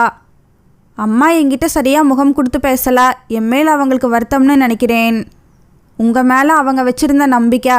அதனால் கொஞ்சம் மன வருத்தம். அது சரியாயிடும். வருத்தப்படாதீங்க. நான் நாளைக்கு ஊருக்கு கிளம்புறேன் கவிதா. அம்மா இனி உன் பொறுப்பில் இருக்க போகிறாங்க. என்னை பற்றி நல்லதாக 4 வார்த்தை சொல்லி அவங்க மனசை மாற்று. அது என்னால் முடியாது. அவங்க மருமகளை அவங்க முன்னால் கொண்டு வந்து நிறுத்துங்க. அவங்க கோபம் பறந்து போயிடும். அது இப்பல்ல. ஒரு அண்ணனா என் தங்கையோட கல்யாணம் முடிந்த பிறகுதான் அது நடக்கும். மனம் நெகிழ திவாகரை பார்க்கிறாள். என்னங்க முடிவு பண்ணியிருக்கீங்க? எதை பற்றி கேட்கிறா? எதை பற்றி கேட்பேன்? நந்தினி விஷயமாத்தான். அவள் ரொம்ப பிடிவாதமாக இருக்கா. அந்த பையனை பற்றி விசாரித்து நல்லவனாக இருந்தா அவள் மனசுக்கு பிடிச்சவனையே கட்டி வச்சுடலாங்க. அவள் தான் சின்ன பொண்ணு, பிடிவாதமாக இருக்கான்னா நீ அவளுக்கு தோதா பேசுறியே, அவசரப்படாதா. அந்த பையனை பற்றி விசாரிக்க சொல்லியிருக்கேன். தகவல் வரட்டும், அப்புறம் முடிவு பண்ணலாம். அவள் என்னமோ அந்த பையனை கட்டி வைக்கலான்னா உயிரோடு இருக்க மாட்டேன்னு பயமுறுத்துறா. நீங்கள் இப்படி சர்வசாதாரணமாக பேசுகிறீங்க. அது காதலிக்கிற எல்லாரும் சொல்கிற டைலாக் தான். இதுக்கு நாம் அடிபணிஞ்சா நாளைக்கு நம்ம மகள் தான் கஷ்டப்படுவா. நீ போய் சாப்பாடு எடுத்து வை, நாம் நினச்ச மாதிரி நந்தினி கல்யாணம் நடக்கும். சுஜா, உன் அக்கௌண்ட்டிலிருந்து ஒரு 2 லட்சம் ட்ராப் பண்ணணும். செக்கில் கையெழுத்து போட்டு கொடு. எதுக்கு இப்போ பணம்? பாத்தியா, எல்லாத்தையும் உன் பேரில் எழுதினேன். சேவிங்ஸ் உங்ககிட்ட மாட்டிக்கிச்சு. இந்த மாதம் பிஸ்னஸ் கொஞ்சம் டல், ஒர்க்கர்ஸ்க்கு சம்பளம் போடணும். அப்படி விபரம் சொல்லி கேளுங்க. அம்மா தாயே, நான் சம்பாதிச்சதையே உங்ககிட்ட கெஞ்சி உத்தரவு வாங்க வேண்டியதாக இருக்குது. ஆமாம், சம்பாதிக்கிறது பெருசில்ல, சம்பாதிச்சதை கட்டி காப்பாற்றுறது தான் பெருசு. அபிராமி, இங்கே வா. என்னங்க, நந்தினி எங்க? அவள் ரூமில் இருக்கா. பையனை பற்றி விசாரிச்சாச்சு. என்னங்க, நல்லபடியாக தானே சொன்னாங்க? இல்லை, நமக்கு சரிப்பட்டு வராது அபிராமி. இந்த கல்யாணம் சாத்தியமில்ல. என்னங்க சொல்கிறீங்க? பெத்தவன் விட்டுட்டு ஓடிட்டான், அவனையா நம்ம மகளுக்கு கட்டி வைக்கிறது? எனக்கு கௌரவம் தான் பெருசு. அம்மா எப்படி இருக்கா? நல்லபடியாக போய் சேர்ந்துட்டியா? சொல்லுப்பா, என்ன விஷயம்? என்னம்மா இப்படி பட்டும் படாமலும் பேசுகிற? எம்மேல் உள்ள கோபம் இன்னும் தீரலையா? நான் எதுக்கு கோபிக்கணும்? உன்னை மலையா நம்பினேன். உங்கள் அப்பா கைவிட்டு போன பிறகு நீ இமயமாக தாங்குவ, இந்த அம்மா நினச்சதை நிறைவேற்றும் பிள்ளையா இருப்பேன்னு நினச்சேன். ஆனால் நான் அப்படி இல்லைன்னு நீ சொல்லிட்டா. அம்மா ப்ளீஸ், கவிதாவை நினச்சி கவலைப்படாதா. அவளுக்கு ஒரு நல்ல வாழ்க்கையை அமைச்சு கொடுத்துட்டு தான் நான் கல்யாணம் பண்ணிப்பேன். கவிதா என் மகள், அவளுக்கான வாழ்க்கையை நான் தீர்மானிக்கிறேன். நீ அவளை பற்றி கவலைப்படாத. நீ பார்த்த பொண்ணை நீ எப்போ வேணாலும் கல்யாணம் பண்ணிக்க. ஒரு தாயா நிச்சயம் மற்றதை தூவுவேன். சரிம்மா, இப்போ எது பேசினாலும் உனக்கு வருத்தமாக தான் இருக்கும். தேவையில்லாமல் உன்னை சங்கடப்படுத்த விரும்பல, அப்புறமா பேசுகிறேன். ஃபோனை வைக்கிறான். அம்மாவின் கோபம் குறைய என்ன செய்ய வேண்டும்? சீக்கிரமே கவிதாவுக்கு நல்ல மாப்பிள்ளையாக தேட வேண்டும். திரும்பவும் செல்ஃபோன் அழைக்க, யார் அது? அம்மாவா? இல்லை, நந்தினி. சொல்லு நந்தினி, என்ன இந்த நேரத்தில் கூப்பிட்டா? உங்கள் செல்லுக்கு எவ்வளோ நேரம் ட்ரை பண்ணுறது? என்கேஜ்டாகவே இருக்குது. அம்மா கிட்ட பேசிகிட்டு இருந்தேன். என்ன விஷயம்? நம்ம காதல் வீட்டுக்கு தெரிஞ்சு போச்சு திவா. என்ன சொல்கிறா? உங்கள் அப்பா என்ன சொன்னார்? கூப்பிட்டு வச்சு 1 மணி நேரம் பேசினாங்க. உன் மனசை கலைக்க பார்க்கிறாங்க, அப்படித்தானே? அப்படி இருந்தால் கூட என் காதலில் ஸ்ட்ராங்காக இருப்பேன். உங்களை பற்றி, உங்கள் குடும்பத்தை பற்றி விசாரித்து அப்புறம் முடிவு சொல்கிறேன்னு சொல்லிட்டாரு. உங்களை மாதிரி கோடீஸ்வர குடும்பத்தில் கல்யாணம் பண்ண நினைக்கிறாரு. ஆமாம், குடும்ப கௌரவம் அந்தஸ்துன்னு பேசுகிறாரு. உங்கள் அப்பாவை பற்றி கேட்டார். உங்களோடு இல்லைன்னு சொன்னேன். அப்பா என்ன முடிவெடுக்க போகிறாருன்னு தெரியல திவா. ஒரு கணம் பேசாமல் இருந்தவன், இங்கே பாரு நந்தினி, உன்னை நல்லா புரிஞ்சுக்க. உன் கழுத்தில் தாலி கட்ட போகிறவன் நான், உன்னோடு வாழ போகிறவன் நான். நான் நல்லவனா கெட்டவனான்னு விசாரிக்க சொல்லு. உன் அப்பா அளவு மாட மாளிகையில் வாழ வைக்க முடியலனாலும் என் மனசாம்ராஜ்யத்தில் ராணியாக வாழ வைப்பேன். என்ன பிரச்சனை வந்தாலும் நீதான் என் மனைவிங்கிறதில் உறுதியாக இருக்கேன். நீ என்ன நினைக்கிறா? என்ன திவா இப்படி கேட்குறீங்க? நீங்கள் இல்லாட்டி எனக்கு வாழ்க்கையே இல்லை. யாரும் என் மனசை மாற்ற முடியாது. நீங்கள் கூப்பிட்டா கட்டின புடவையோடு வர தயாராக இருக்கேன். அவசரப்படாத நந்தினி, நாம் நல்லதையே நினைப்போம். திவா, உங்கள் நந்தினியை யாருக்காகவும் எதுக்காகவும் விட்டு தர மாட்டீங்களே? ஏய் பைத்தியம், என்ன இப்படி கேட்குறா? சொல்லப்போனால் நம்ம காதல் விவகாரம் இப்போ எங்கள் அம்மா வரைக்கும் தெரிஞ்சாச்சு. அவங்க என்ன சொன்னாங்க? எந்த பிரச்சனையும் இல்லை. நாளைக்கே கல்யாணம் வச்சுக்கிட்டா கூட எங்கள் அம்மா மறுப்பு சொல்ல மாட்டாங்க. Thank God. சரி, நீ ஒன்றும் கவலைப்படாத. என்ன நடக்குதுன்னு பார்ப்போம். திவா. என்ன நந்தினி? எங்கள் அப்பா இப்போவே கல்யாணம் வைக்கணும்னு சொன்னால் என்ன செய்வீங்க? வேறு வழி இல்லாமல் இவ்வளோ சீக்கிரம் மாட்டிக்கிட்டோமேன்னு சாமியெல்லாம் வேண்டிக்கிட்டு தாலி கட்டுவேன். உங்களுக்கு ரொம்ப தான் கொழுப்பு. சிரித்தவளாக ஃபோனை வைக்கிறாள். பிள்ளையார் கோவில் பிரகார மண்டபத்தில் கவிதாவுடன் உட்கார்ந்திருக்கிறாள் வசுமதி. இன்னைக்கு சதுர்த்தி, அதனால் கூட்டம் அதிகமாக இருக்குது. ஆமாம் கவிதா, கூட்டம் குறையட்டும், நிதானமாக சாமி கும்பிடலாம். நேற்று 2 ஃபோட்டோ காண்பிச்சேனே, யாரை உனக்கு பிடிச்சிருக்கு கவிதா? நீ எதுவுமே சொல்லலையே. எங்கள் அம்மா பார்த்து எது செய்தாலும் சரின்னு இருக்கேன். எல்லாத்தையும் நீங்கள் முடிவு பண்ணுங்க. ஆனால் ஒரு கண்டிஷன், ரொம்ப தூரத்தில் மாப்பிள்ளை பார்த்துடாதீங்க. எங்கள் அம்மாவை அடிக்கடி பார்க்கிற மாதிரி இருக்கணும். இதழ் விரிய சிரிக்கும் கவிதாவை பார்க்கிறாள். உனக்கு என் மேலே அவ்வளோ அன்பா கவிதா?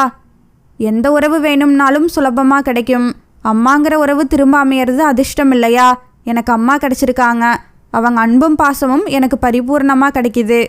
நான் இப்போ எவ்வளோ சந்தோஷமாக இருக்கேன்னு தெரியுமா? பெருமிதம் பொங்க கவிதாவை பார்க்கிறாள்.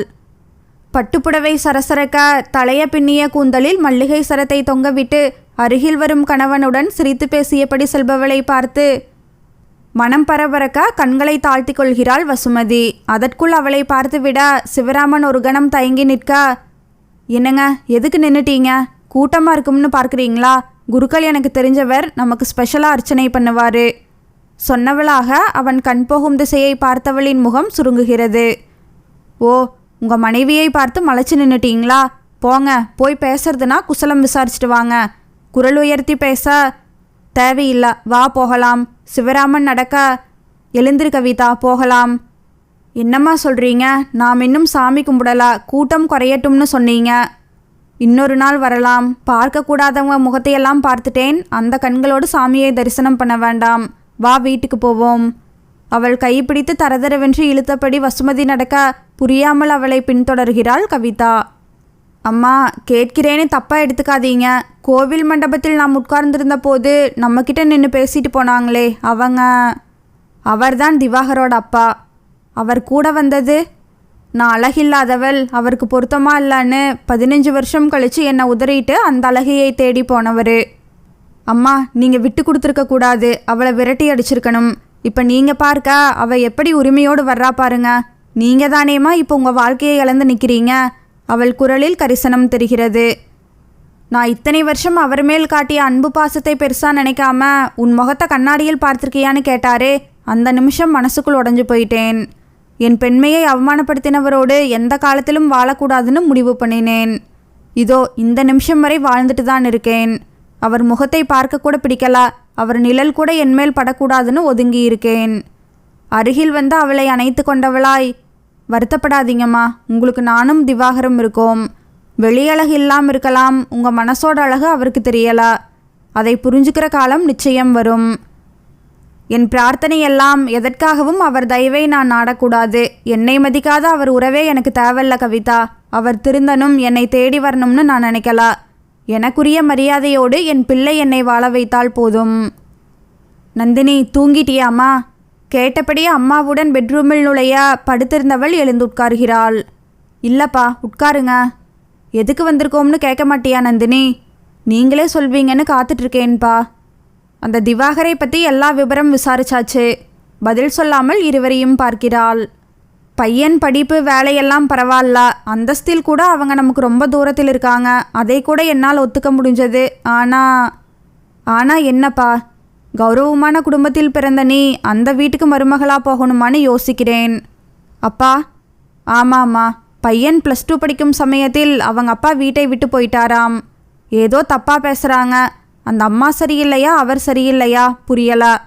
மொத்தத்தில் டீச்சராக இருக்கிற அந்த அம்மா வருமானத்தில் இந்த பையன் படிச்சிருக்கான். வாடகை வீடு, சொல்லிக்கிற மாதிரி எந்த சொத்தும் இல்லை. இப்போதைக்கு இவன் வருமானத்தில் தான் குடும்பம் நடக்குது. சரிப்பா, இப்போ என்ன முடிவுக்கு வந்திருக்கீங்க? என்னம்மா அது, இவ்வளோ விபரம் சொல்கிறேன், இப்படி கேட்கிறா? நந்தினி, நீ போகிற இடத்தில் சந்தோஷமாக வாழணும்மா. நம்ம தகுதிக்கு கீழே உள்ளவங்களோட சம்பந்தம் வச்சுக்கிட்டா நாளைக்கு நாம தான் சங்கடப்படணும். கௌரவத்தை விட்டு கொடுத்து ஓடிப்போனவர் பையனுக்கா உன்னை கல்யாணம் பண்ணி கொடுக்கணும்? ஒரு நிமிஷம் யோசனை பண்ணேன். காதலுங்கிற பேரில் உன்னை நான் கண்ணை மூடிட்டு பாலுங்கனற்றில் தள்ள முடியுமா? இந்த கோடிக்கணக்கான சொத்துக்கு ஒரே வாரிசு நீ, ராணி மாதிரி வாழ வேண்டியவள். இந்த அப்பா உனக்கு நல்லதை தான் நினைப்பேன். அவனை நீ மறக்கிறது தான் உனக்கு நல்லது. என்ன செய்கிறது, கொஞ்சம் கஷ்டமாக தான் இருக்கும். கொஞ்ச நாள் போகட்டும். நம்ம தகுதிக்கும் அந்தஸ்துக்கும் ஏற்ற பையனை நானே உனக்கு பார்க்கிறேன். அப்பாவை உற்று பார்க்கிறாள். இங்கே பார் நந்தினி, எங்களை நம்பு. உன் ஆசையை நிறைவேற்றணும்னு தான் நானும் பார்த்தேன். காதல்ங்கிற மாயையை நம்பி நீ உன் வாழ்க்கையை இழந்துடக்கூடாதுன்னு நினைக்கிறேன். சரி, நான் சொல்கிறத உன்னால் ஒத்துக்க முடியலான்னா நீ அவனை தான் கட்டிப்பேன்னு சொன்னா, நம்ம குடும்ப கௌரவத்தை உன் காலடியில் போட்டு மிதிச்சுட்டு தலை நிமிர்ந்து நிற்கிற இந்த அப்பாவை தலைகுனிய வச்சுட்டு ஓடிப்போனவர் மகனை தான் கட்டிப்பேன்னு சொல்லு. உன்னை பெற்று வளர்த்த கடமைக்கு அதையும் நான் செய்ய தயாராக இருக்கேன். ஒன்றும் அவசரமில்லை. நல்லா யோசிச்சு காலையில் உன் முடிவை சொல்லு. வா அபிராமி, போகலாம். கதவை சாத்தி விட்டு மனைவியுடன் வெளியேறுகிறார் செல்வரங்கம். என்ன அபிராமி, தூங்காமல் இப்படி முழிச்சிருக்கா? தூக்கம் வரலையா? எப்படிங்க வரும்? நந்தினி கிட்ட பேசிட்டீங்க, அவள் என்ன முடிவெடுக்க போறான்னு தெரியல. அவள் நம்ம மகள் நந்தினி, என் மனசை நல்லா புரிஞ்சவ. எனக்கு கௌரவ குறைச்சல் ஏற்படும்படி நடந்துக்க மாட்டா. காதல் அது இதுன்னு கொஞ்சம் மனத்தடுமாற்றம் இருக்கதான் செய்யும். நம்ம அன்பால தான் அவள் மனசை நாம் சரி பண்ணணும். நீ நிம்மதியாக படுத்து தூங்கு. செல்வரங்கம் சொல்லிவிட்டு குரட்டை விட்டு தூங்க தூக்கம் வராமல் படுக்கையில் புரண்டபடி இருக்கிறாள் அபிராமி. என்னம்மா கண்ணெல்லாம் சவந்திருக்கு? காஃபியுடன் வந்த வேலைக்காரி மீனா கேட்க, ஒன்றுமில்லடி, லேசா தலைவலி. சரி, நந்தினி எழுந்து வந்துட்டாளா? எப்படிம்மா, நீங்கள் போய் எழுப்பினாதானே சின்னம்மா எழுந்திருப்பாங்க. இந்த காஃபியை டேபிளில் வை, நான் போய் நந்தினியை அழைச்சிட்டு வரேன். மாடி ஏறுகிறாள். மூடியிருந்த கதவை திறந்தவள் கட்டிலில் தலை தொங்க கைகளை விரித்து மல்லாந்து கண்கள் சிறுகப்படுத்திருக்கும் நந்தினியை பார்த்து வீடே அதிர வீறிட்டு அலறுகிறாள். அந்த பெரிய பிரைவேட் ஹாஸ்பிட்டலில் ஐசியூவின் முன் அழுது சிவந்த முகத்துடன் அமர்ந்திருக்கிறாள் அபிராமி. அவள் அருகில் கவலை தோய்ந்த முகத்துடன் செல்வரங்கம் நிற்கிறார். ஐயோ, நான் என்ன பண்ணுவேன்? என் ஒரே மகளை பறி கொடுத்துடுவேன் போல இருக்கே. அழாத அபிராமி, அப்படியெல்லாம் எதுவும் நடக்காது. அந்த கடவுள் இருக்காரு, பயப்படாதா.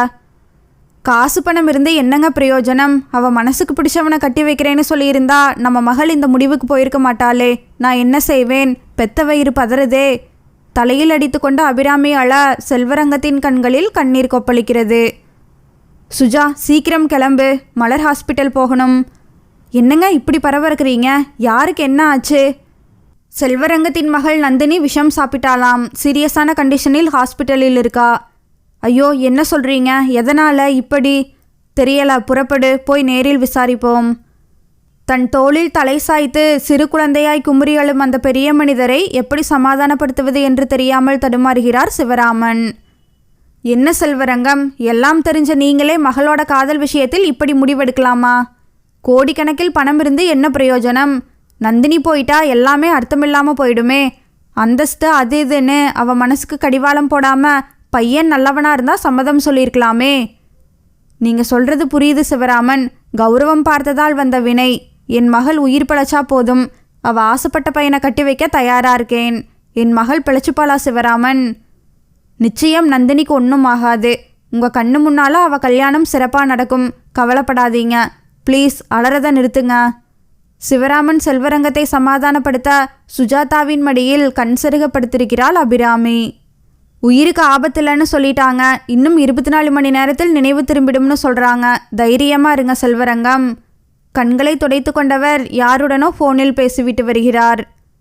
அபிராமி, எழுந்திரு. அந்த பையனை கையோடு அழைச்சிட்டு வர சொல்லியிருக்கேன். நந்தினி கண் விழிக்கும் போது அவள் எதிரில் அவன் இருப்பான். அவள் விரும்பினவனையே கல்யாணம் பண்ணி வைப்போம். ஆமாம் அபிராமி, என்னை நம்பு. மறுநாள் காலை சுஜாதாவுடன் சிவராமன் ஹாஸ்பிட்டல் வர தெளிந்த முகத்துடன் செல்வரங்கமும் அபிராமியும் நிற்கிறார்கள். என்னாச்சு? நந்தினி எப்படி இருக்கா? அந்த கடவுள் கருணையில் என் மகள் பிழைச்சிட்டா சிவராமன். சரி, ஏன் வெளியே நிற்கிறீங்க? வாங்க உள்ளே போய் நந்தினியை பார்க்கலாம். இருக்கட்டும், அப்புறம் போகலாம். அந்த பையன் வந்திருக்கான், அவனோடு நந்தினி பேசிகிட்டு இருக்கா. அப்படியா? ரொம்ப சந்தோஷம். சீக்கிரமே கல்யாணத்தை முடிவு பண்ணுங்க. ஆமாம், அதை தான் செய்ய போகிறேன். பையனோட அப்பாவும் இருந்தால் கௌரவமாக இருக்கும். என்ன செய்கிறது? ஏன், என்னாச்சு? பிரச்சனைக்கே காரணம் அதுதானே. அவங்க குடும்பத்தை விட்டு அவங்க அப்பா போயிட்டாரு. அப்படிப்பட்ட இடம் வேண்டாம்னு முடிவு பண்ணினேன். காதல் தான் பெருசுன்னு உயிர் விட துணிஞ்ச பிறகு கடவுள் விட்ட வழின்னு மனசை சமாதானப்படுத்திட்டு கல்யாணத்தை நடத்த வேண்டியது தான். கதவை திறந்து வெளியே வருபவனை பார்த்து திகைக்கிறார். திவாகர், நீ? சிவராமன், இவரை உங்களுக்கு தெரியுமா? இந்த பையன்தான் நந்தினி விரும்புகிறவன். இருவரையும் பார்த்த திவாகர் மௌனமாக நிற்க, தம்பி, நான் நந்தினியின் மனசை மாற்றிடலாம்னு பார்த்தேன். ஆனால் அவள் உங்கள் மேலே வச்ச காதலில் உறுதியாக இருந்து என்னை எதிர்கொள்ள முடியாமல் இந்த முடிவுக்கு வந்துட்டா. இப்போ சொல்கிறேன், நான் இந்த கல்யாணத்துக்கு மனப்பூர்வமாக சம்மதிக்கிறேன். எனக்காக நீங்கள் ஒன்று மட்டும் செய்யணும். உங்கள் அப்பாவே சந்திக்க முடிஞ்சா தயவு செய்து உங்கள் கல்யாணத்துக்கு மட்டும் வந்திருந்து உங்கள் அம்மாவோடு மேடையில் நின்று இந்த கல்யாணத்தை நல்லபடியாக நடத்தி தர சொல்லுங்கள். இதுவும் கண்டிஷன் இல்லை. ஒரு அப்பாவா சமுதாயத்தில் கௌரவமான இடத்தில் இருக்கிற ஒரு பிரஜையாக உங்ககிட்ட கேட்டுக்கிறேன். அருகில் நின்ற சிவராமன் செல்வரங்கத்தின் கையை பிடித்து, நடக்கும் செல்வரங்கம், உங்கள் மனசுப்படி கௌரவமாக என் மகனை உங்கள் மகளுக்கு நான் கல்யாணம் பண்ணி வைப்பேன். அதிர்ந்து போனவராய், சிவராமன், நீங்கள் என்ன சொல்கிறீங்க? திவாகர் யாரும் இல்லை, என் மகன்தான். நிஜமாக தான் சொல்கிறீங்களா? அபிராமி கண்கள் அகல பார்க்க, சுஜாதாவின் முகம் இருள எதுவும் பேசாமல் திவாகர் மௌனமாக நிற்கிறான். சிவராமன் சொன்னதை முழுவதுமாக கேட்டவர், அப்ப வசுமதி தான் நீங்க தாலி கட்டிய மனைவியா? ஆமாம், நான் சுஜாதாவுடன் பழகுவது தெரிஞ்சு என்னை வெறுத்து ஒதுக்கிட்டா. வேற வழி இல்லாமல் வீட்டை விட்டு வெளியே வந்தேன். இப்ப சுஜாதான் என்னோடு வாழ்ந்துட்டு இருக்கா. என் மகன் திவாகரும் அவங்க அம்மாவோடு இருந்துட்டான். சரி, நீங்க பண்ணினதை நான் சரின்னு சொல்ல வரல. இருந்தாலும் உங்க மனைவி அனுசரிச்சு போயிருக்கலாம். இப்படி உங்க குடும்பமே பிரிஞ்சு போச்சே. இப்போ உங்க மகன் கல்யாணம் மூலம் நீங்க ஒன்று சேரணும். எங்களுக்காக உங்க மனைவியோடு சேர்ந்து இந்த கல்யாணத்தை நல்ல விதமாக நடத்தி கொடுக்கணும். இதுக்கு உங்க மனைவி சம்மதிப்பாங்களா? அது என் கடமை. என் மகனுக்காக நான் இதை செய்வேன். திவாகர் கிட்ட பேசுகிறேன். அவன் மூலமாக வசுமதியை சம்மதிக்க வைப்பேன். நீங்கள் கவலைப்படாதீங்க. உங்கள் கௌரவத்துக்கு எந்த பங்கமும் வராமல் சிறப்பாக நந்தினி திவாகர் கல்யாணம் நடக்கும். பார்க் பெஞ்சில் சிவராமன் அருகில் உட்கார்ந்திருந்தான் திவாகர். திவாகர், செல்வரங்கம் எவ்வளோ பெரிய கோடீஸ்வரர், சமூகத்தில் நல்ல அந்தஸ்தில் உள்ளவர். அவர் மகள் நந்தினியை உனக்கு கட்டித்தர சம்மதிச்சிட்டாரு. நீ ரொம்ப அதிர்ஷ்டம் பண்ணியிருக்கா. இப்போ அவர் உங்ககிட்ட கேட்கறதெல்லாம் நந்தினி கல்யாணம் 4 பேர் மெச்ச சிறப்பாக நடக்கணும். அப்பா அம்மா நாங்கள் 2 பேரும் ஒன்றா நின்று அட்சதை தூவி வாழ்த்தணும்னு விரும்புகிறாரு. அதை நடத்தி வைக்கிறது இப்போ உன் கையில் தான் இருக்குது. சரி, அதுக்கு நான் என்ன செய்யணும்? இது என்னப்பா கேள்வி? நான் உனக்காக என்ன தாழ்த்திக்கிட்டு எவ்வளோ வேணும்னாலும் இறங்கி வர தயாராக இருக்கேன். ஏன்னா நீ என் மகன். உங்கள் அம்மா என் மேலே தீராத கோபத்தில் இருக்கா. நான் வேண்டாம்னு முடிவு பண்ணி வாழ்ந்துட்டுருக்கா. நான் என்னமோ அவள் வாழ்க்கையை நாசம் பண்ணிட்டதா, அவளை அவமானப்படுத்திட்டதா நினச்சிட்டு இருக்கா. தப்பெல்லாம் அவள் பேரில் தான் இருக்குது. புருஷன் அப்படி இப்படி இருந்தால் அதுக்காக புருஷனையே விட்டு கொடுத்துட முடியுமா? 2 பொண்டாட்டியோடு வாழ்கிறது என்ன இமாலய தப்பா? புரியாமல் உன்னையும் என்கிட்ட இருந்து பிரிச்சுட்டா. நீ உங்கள் அம்மா கிட்ட பேசு, அவளை சம்மதிக்க வை. நானும் வீட்டுக்கு வரணும். உன்னால் பிரிஞ்ச நம்ம குடும்பம் ஒன்று சேரட்டும். கவிதாவும் வசுமதியும் ஹாலில் அமர்ந்திருக்க உள்ளே வருகிறான் திவாகர். என்ன நடக்குது திவாகர்? அவசரமாக ஊரிலிருந்து வந்தா, அடிக்கடி வெளியே போகிறா. உன் முகமே சரியில்லை. எதையும் சொல்ல மாட்டேங்கிறா. இந்த அம்மாவை கஷ்டப்படுத்துறதுன்னு முடிவு பண்ணிட்டியா? அப்படியெல்லாம் பேசாதம்மா. ஒரு பிரச்சனை. நான் ஒரு பொண்ணை காதலிக்கிறேன்னு சொன்னேனே, நந்தினி, அவள் விஷம் குடிச்சிட்டா. திவாகர், பயப்பட ஒன்றும் இல்லைம்மா. அவளை காப்பாற்றியாச்சு. இப்போ நான் அவளை கல்யாணம் பண்ணிக்க வேண்டிய கட்டாயத்தில் இருக்கேன். எங்கள் கல்யாணம் நடக்கணும். அதுக்கு உன் அனுமதி வேணும். அருகில் நிற்கும் கவிதாவை பார்க்கிறாள். புரியுதுமா. கவிதாவுக்கு வாழ்க்கை அமைச்சு கொடுத்துட்டு தான் நான் கல்யாணம் பண்ணிப்பேன்னு சொன்னேன். சந்தர்ப்பம் சூழ்நிலை இப்படி அமைஞ்சிடுச்சு. அதுக்காக கவிதாவுக்கு செய்ய வேண்டியதை நிச்சயம் செய்வேன். வசுமதியின் இதழோரத்தில் சிரிப்பு வந்து மறைகிறது. சரி, இப்போ நான் என்ன செய்யணும் சொல்லு. அவங்க அப்பா பேர் செல்வரங்கம், கோடீஸ்வரர், பெரிய தொழிலதிபர், சமூகத்தில் நல்ல அந்தஸ்தில் உள்ளவர். மகளின் காதலுக்காக நம்மளோட சம்பந்தம் பண்ண தயாராக இருக்காரு. சரி, அவங்களவுக்கு நாம் இல்லாட்டியும் நமக்குள்ள தகுதியோடு கல்யாணத்தை நடத்துவோம். ஆமாம்மா, அதை தான் நானும் சொல்ல வரேன். 4 பேர் பார்க்க அவர் கௌரவத்துக்கு எந்த குறையும் வராமல் கல்யாணத்தை நடத்தணும்னு பிரியப்படுறாரு. அப்படியே செய்வோம் திவாகர். அதுக்கு உன்னோட முழு ஒத்துழைப்பு வேணும்மா. புரியாமல் அவன் முகத்தை பார்த்தவள், நான் என்ன செய்யணும்னு சொல்லு. நீயும் அப்பாவும் ஒன்று சேரணும். திவாகர் இடத்தை விட்டு எழுகிறாள். ஆமாம்மா, எனக்காக இதை நீ செய்யணும். பெத்தவங்க 2 பேரும் இணைஞ்சு இந்த கல்யாணத்தை நடத்தணும்னு நந்தினியோட அப்பா பிரியப்படுறாரு. அவர் சவகாசமே இனி வேண்டாம், அவர் நிழல் கூட என் மீது படக்கூடாதுன்னு தன்மானத்தோடு வாழ்கிற என்ன நீயா இப்படி சொல்கிற? தயவு செஞ்சு புரிஞ்சுக்கம்மா. உன் பிள்ளையோட வாழ்க்கை உனக்கு முக்கியம் இல்லையா? என்னதான் இருந்தாலும் அவர் என்னை பெத்தார், என்னோட அப்பா. அவரை என் வாழ்க்கையிலிருந்து விலக்க முடியுமா சொல்லு? இன்னும் சொல்லப்போனா நந்தினியின் அப்பா இந்த கல்யாணத்துக்கு சம்மதிச்சதே அவருக்காக. அவரும் செல்வரங்கமும் நண்பர்கள்மா. நான் இப்போ அவரோட மகன்னு தெரிஞ்ச பிறகு ரெட்டிப்பு சந்தோஷப்பட்டாரு. நீங்களும் உங்கள் மனைவியும் சேரணும். உங்கள் 2 பேர் ஆசையோடு இந்த கல்யாணம் நடக்கணும். அதுதான் எனக்கும் கௌரவமாக இருக்கும்னு சொன்னார். அப்பாவும் சம்மதிச்சிட்டாரு. நீ மட்டும் சரின்னு சொன்னால் எந்த பிரச்சனையும் இல்லாமல் இந்த கல்யாணம் நல்ல விதமாக நடக்கும்மா. சீரடி பாபா படத்திற்கு விளக்கேற்றி மாலை போட்டிருக்கா எதிரில் கண்மூடி அமர்ந்திருக்கிறாள் வசுமதி. பாபா, எந்த காலத்திலும் அவரை தேடி போகிற நிலை வரக்கூடாதுன்னு வேண்டிக்கிட்டேன். உன் கட்டளை அதுவாக இருந்தால் ஏற்றுக்கிறேன் பாபா. என் மகனுக்காக என் மானத்தை விட்டு கொடுக்குறேன். அம்மா, நெய்வேத்தியம் கேசரி ரெடி பண்ணிட்டு வந்திருக்கேன். இப்படி வை கவிதா. அம்மாவை பார்க்கிறாள். அழுதிங்களாம்மா? இல்லைம்மா, என் மனக்குறையை அந்த பாபா கிட்ட சொன்னேன். வருத்தப்படாதீங்கம்மா. அண்ணனுக்காக நீங்கள் கொஞ்சம் இறங்கி வர வேண்டியிருக்கு. எங்கோ பிறந்த நீ மனசார என்னை தாயாகவும் அவனை சகோதரனாகவும் ஏற்றுக்கிட்டு இந்த குடும்பத்தில் ஒருத்தியா அவனுக்காக பறிஞ்சு பேசுகிற. பெத்த நானும் மனசு மாறத்தான் வேணும். அவன் விருப்பப்பட்ட வாழ்க்கை அமைஞ்சு அவன் நல்லா இருக்கட்டும்.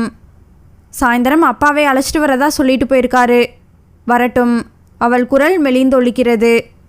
கோபமாக உட்கார்ந்திருந்தாள் சுஜாதா. என்னென்ன இழிச்சவாயின்னு நினச்சிங்களா? அவங்க பொண்டாட்டினா நான் யாரு? இப்போ பொண்டாட்டி பிள்ளையோடு சேரணுங்கிற நினப்பு வந்தாச்சா? நீ கோபப்படுறதில் அர்த்தமில்லை சுஜா. திவாகர் என் மகன். அவனுக்கு ஒரு நல்லது நடக்கணும்னா நான் என்னை விட்டு கொடுக்க தயாராக இருக்கேன். அவனுக்கு கோடீஸ்வர குடும்பத்தில் சம்பந்தம் கிடச்சிருக்கு. அவங்க ஆசைப்பட்டபடி என் மனைவியோடு சேர்ந்து இந்த கல்யாணத்தை நடத்துறதில் என்ன தப்பு இருக்குது? தப்பு தான். எப்போ வேண்டாம்னு உதறிட்டு வந்தீங்களோ அதோட அந்த உறவை அருந்து போச்சு. திரும்ப ஒட்ட வைக்க நினைக்காதீங்க. எந்த காரணம் கொண்டும் அவளோட ஜோடியை நீங்கள் மணமேடையில் நிற்கக்கூடாது. அதுக்கு அவள் தகுதி இல்லாதவ. அதை நீ சொல்லக்கூடாது. அவள் கட்டிட்டு வந்தவ, நீ தான் ஓடி வந்தவ. சிவா, என்ன பேச்சு பேசுகிறீங்க? இப்பவும் சொல்கிறேன், இதை நீ அமைதியாக ஒத்துக்கிட்டா இந்த வீட்டில் வழக்கம் போல ராணி மாதிரி இருக்கலாம். அதை விட்டுட்டு இப்படி வெட்டி விட்டு பேசினா நான் உன்னைதான் வெட்டி விடுற மாதிரி இருக்கும். ஓ, அந்தளவுக்கு போயிடுச்சா? ஆசை 60 நாள், மோகம் 30 நாள்னு சொல்வாங்க. உங்களால் என் வாழ்க்கையை பறிகொடுத்துட்டு நிற்கிறேன். அது நீயா தேடிக்கிற முடிவு. சரி, இவ்வளோ தூரமான பிறகு எனக்கு மட்டும் என்ன இருக்குது? நான் போகிறேன். தாராளமாக போ. போகிறதுக்கு முன்னால் உன் பேரில் எழுதின சொத்துக்களை மாற்றி கொடுத்துட்டு போ. கலகலவென சிரிக்கிறாள் சுஜாதா. அது இவ்வளவு நாள் என்னை அனுபவிச்சிங்களே, அதுக்கு நீங்கள் தர்ற சன்மானம். ஒரு பைசா கூட திருப்பி தர மாட்டேன். சொல்லப்போனால் இந்த வீடு கூட என் பேரில் தான் இருக்குது. போக வேண்டியவங்க நீங்கள் தான். சுஜாதா, கோபத்துடன் சிவராமன் கத்த. இந்த மிரட்டலுக்கெல்லாம் இந்த சுஜாதா பயப்பட மாட்டா. உங்களுக்கு தான் கோடீஸ்வர வீட்டு சம்பந்தம் கிடைச்சாச்சே. இது என்ன பிச்சை காசு? போய் அம்மாவும் அப்பாவும் பிள்ளையுமா அனுபவிங்க. போங்க, எனக்கு யாரும் தேவையில்ல. இப்போதான் உன் சுயரூபம் தெரியுது. இந்த பணத்துக்காக தான் இத்தனை வருஷம் என்னோடு இருந்திருக்கா. நல்லா அனுபவி. எனக்கு பெரிய சொத்து என் மகன். அவன் எனக்கு கிடைச்சிட்டான். உன் வயிறேறிய என் குடும்பத்தோடு நான் சேரப்போகிறேன். அதை நீ பார்க்க தான் போறா. சிவராமன் கோபமாக வெளியேற, சொன்ன பாத்தியா, இப்படியெல்லாம் ஒரு நாள் நடக்கும்னு எனக்கு தெரியும். புத்திசாலித்தனமாக சொத்தை எழுதி வாங்கிட்டா. இல்லாட்டி இப்போ நாம் 2 பேரும் நடுத்தெருவில் தான் நிற்க வேண்டியிருக்கும். வெளியே வந்தவள் மகளிடம் சொல்ல, கைவிட்டு போன வாழ்க்கையை நினைத்து ஆத்திரமும் கோபமுமாக அமர்ந்திருக்கிறாள் சுஜாதா. என்னப்பா தயக்கம்? இது உங்கள் வீடு. உள்ள வாங்கப்பா. அமர்கிறார். கையில் காஃபியுடன் வந்த கவிதா அவர் முன் வைக்க கேள்விக்குறியுடன் திவாகரை பார்க்கிறார்.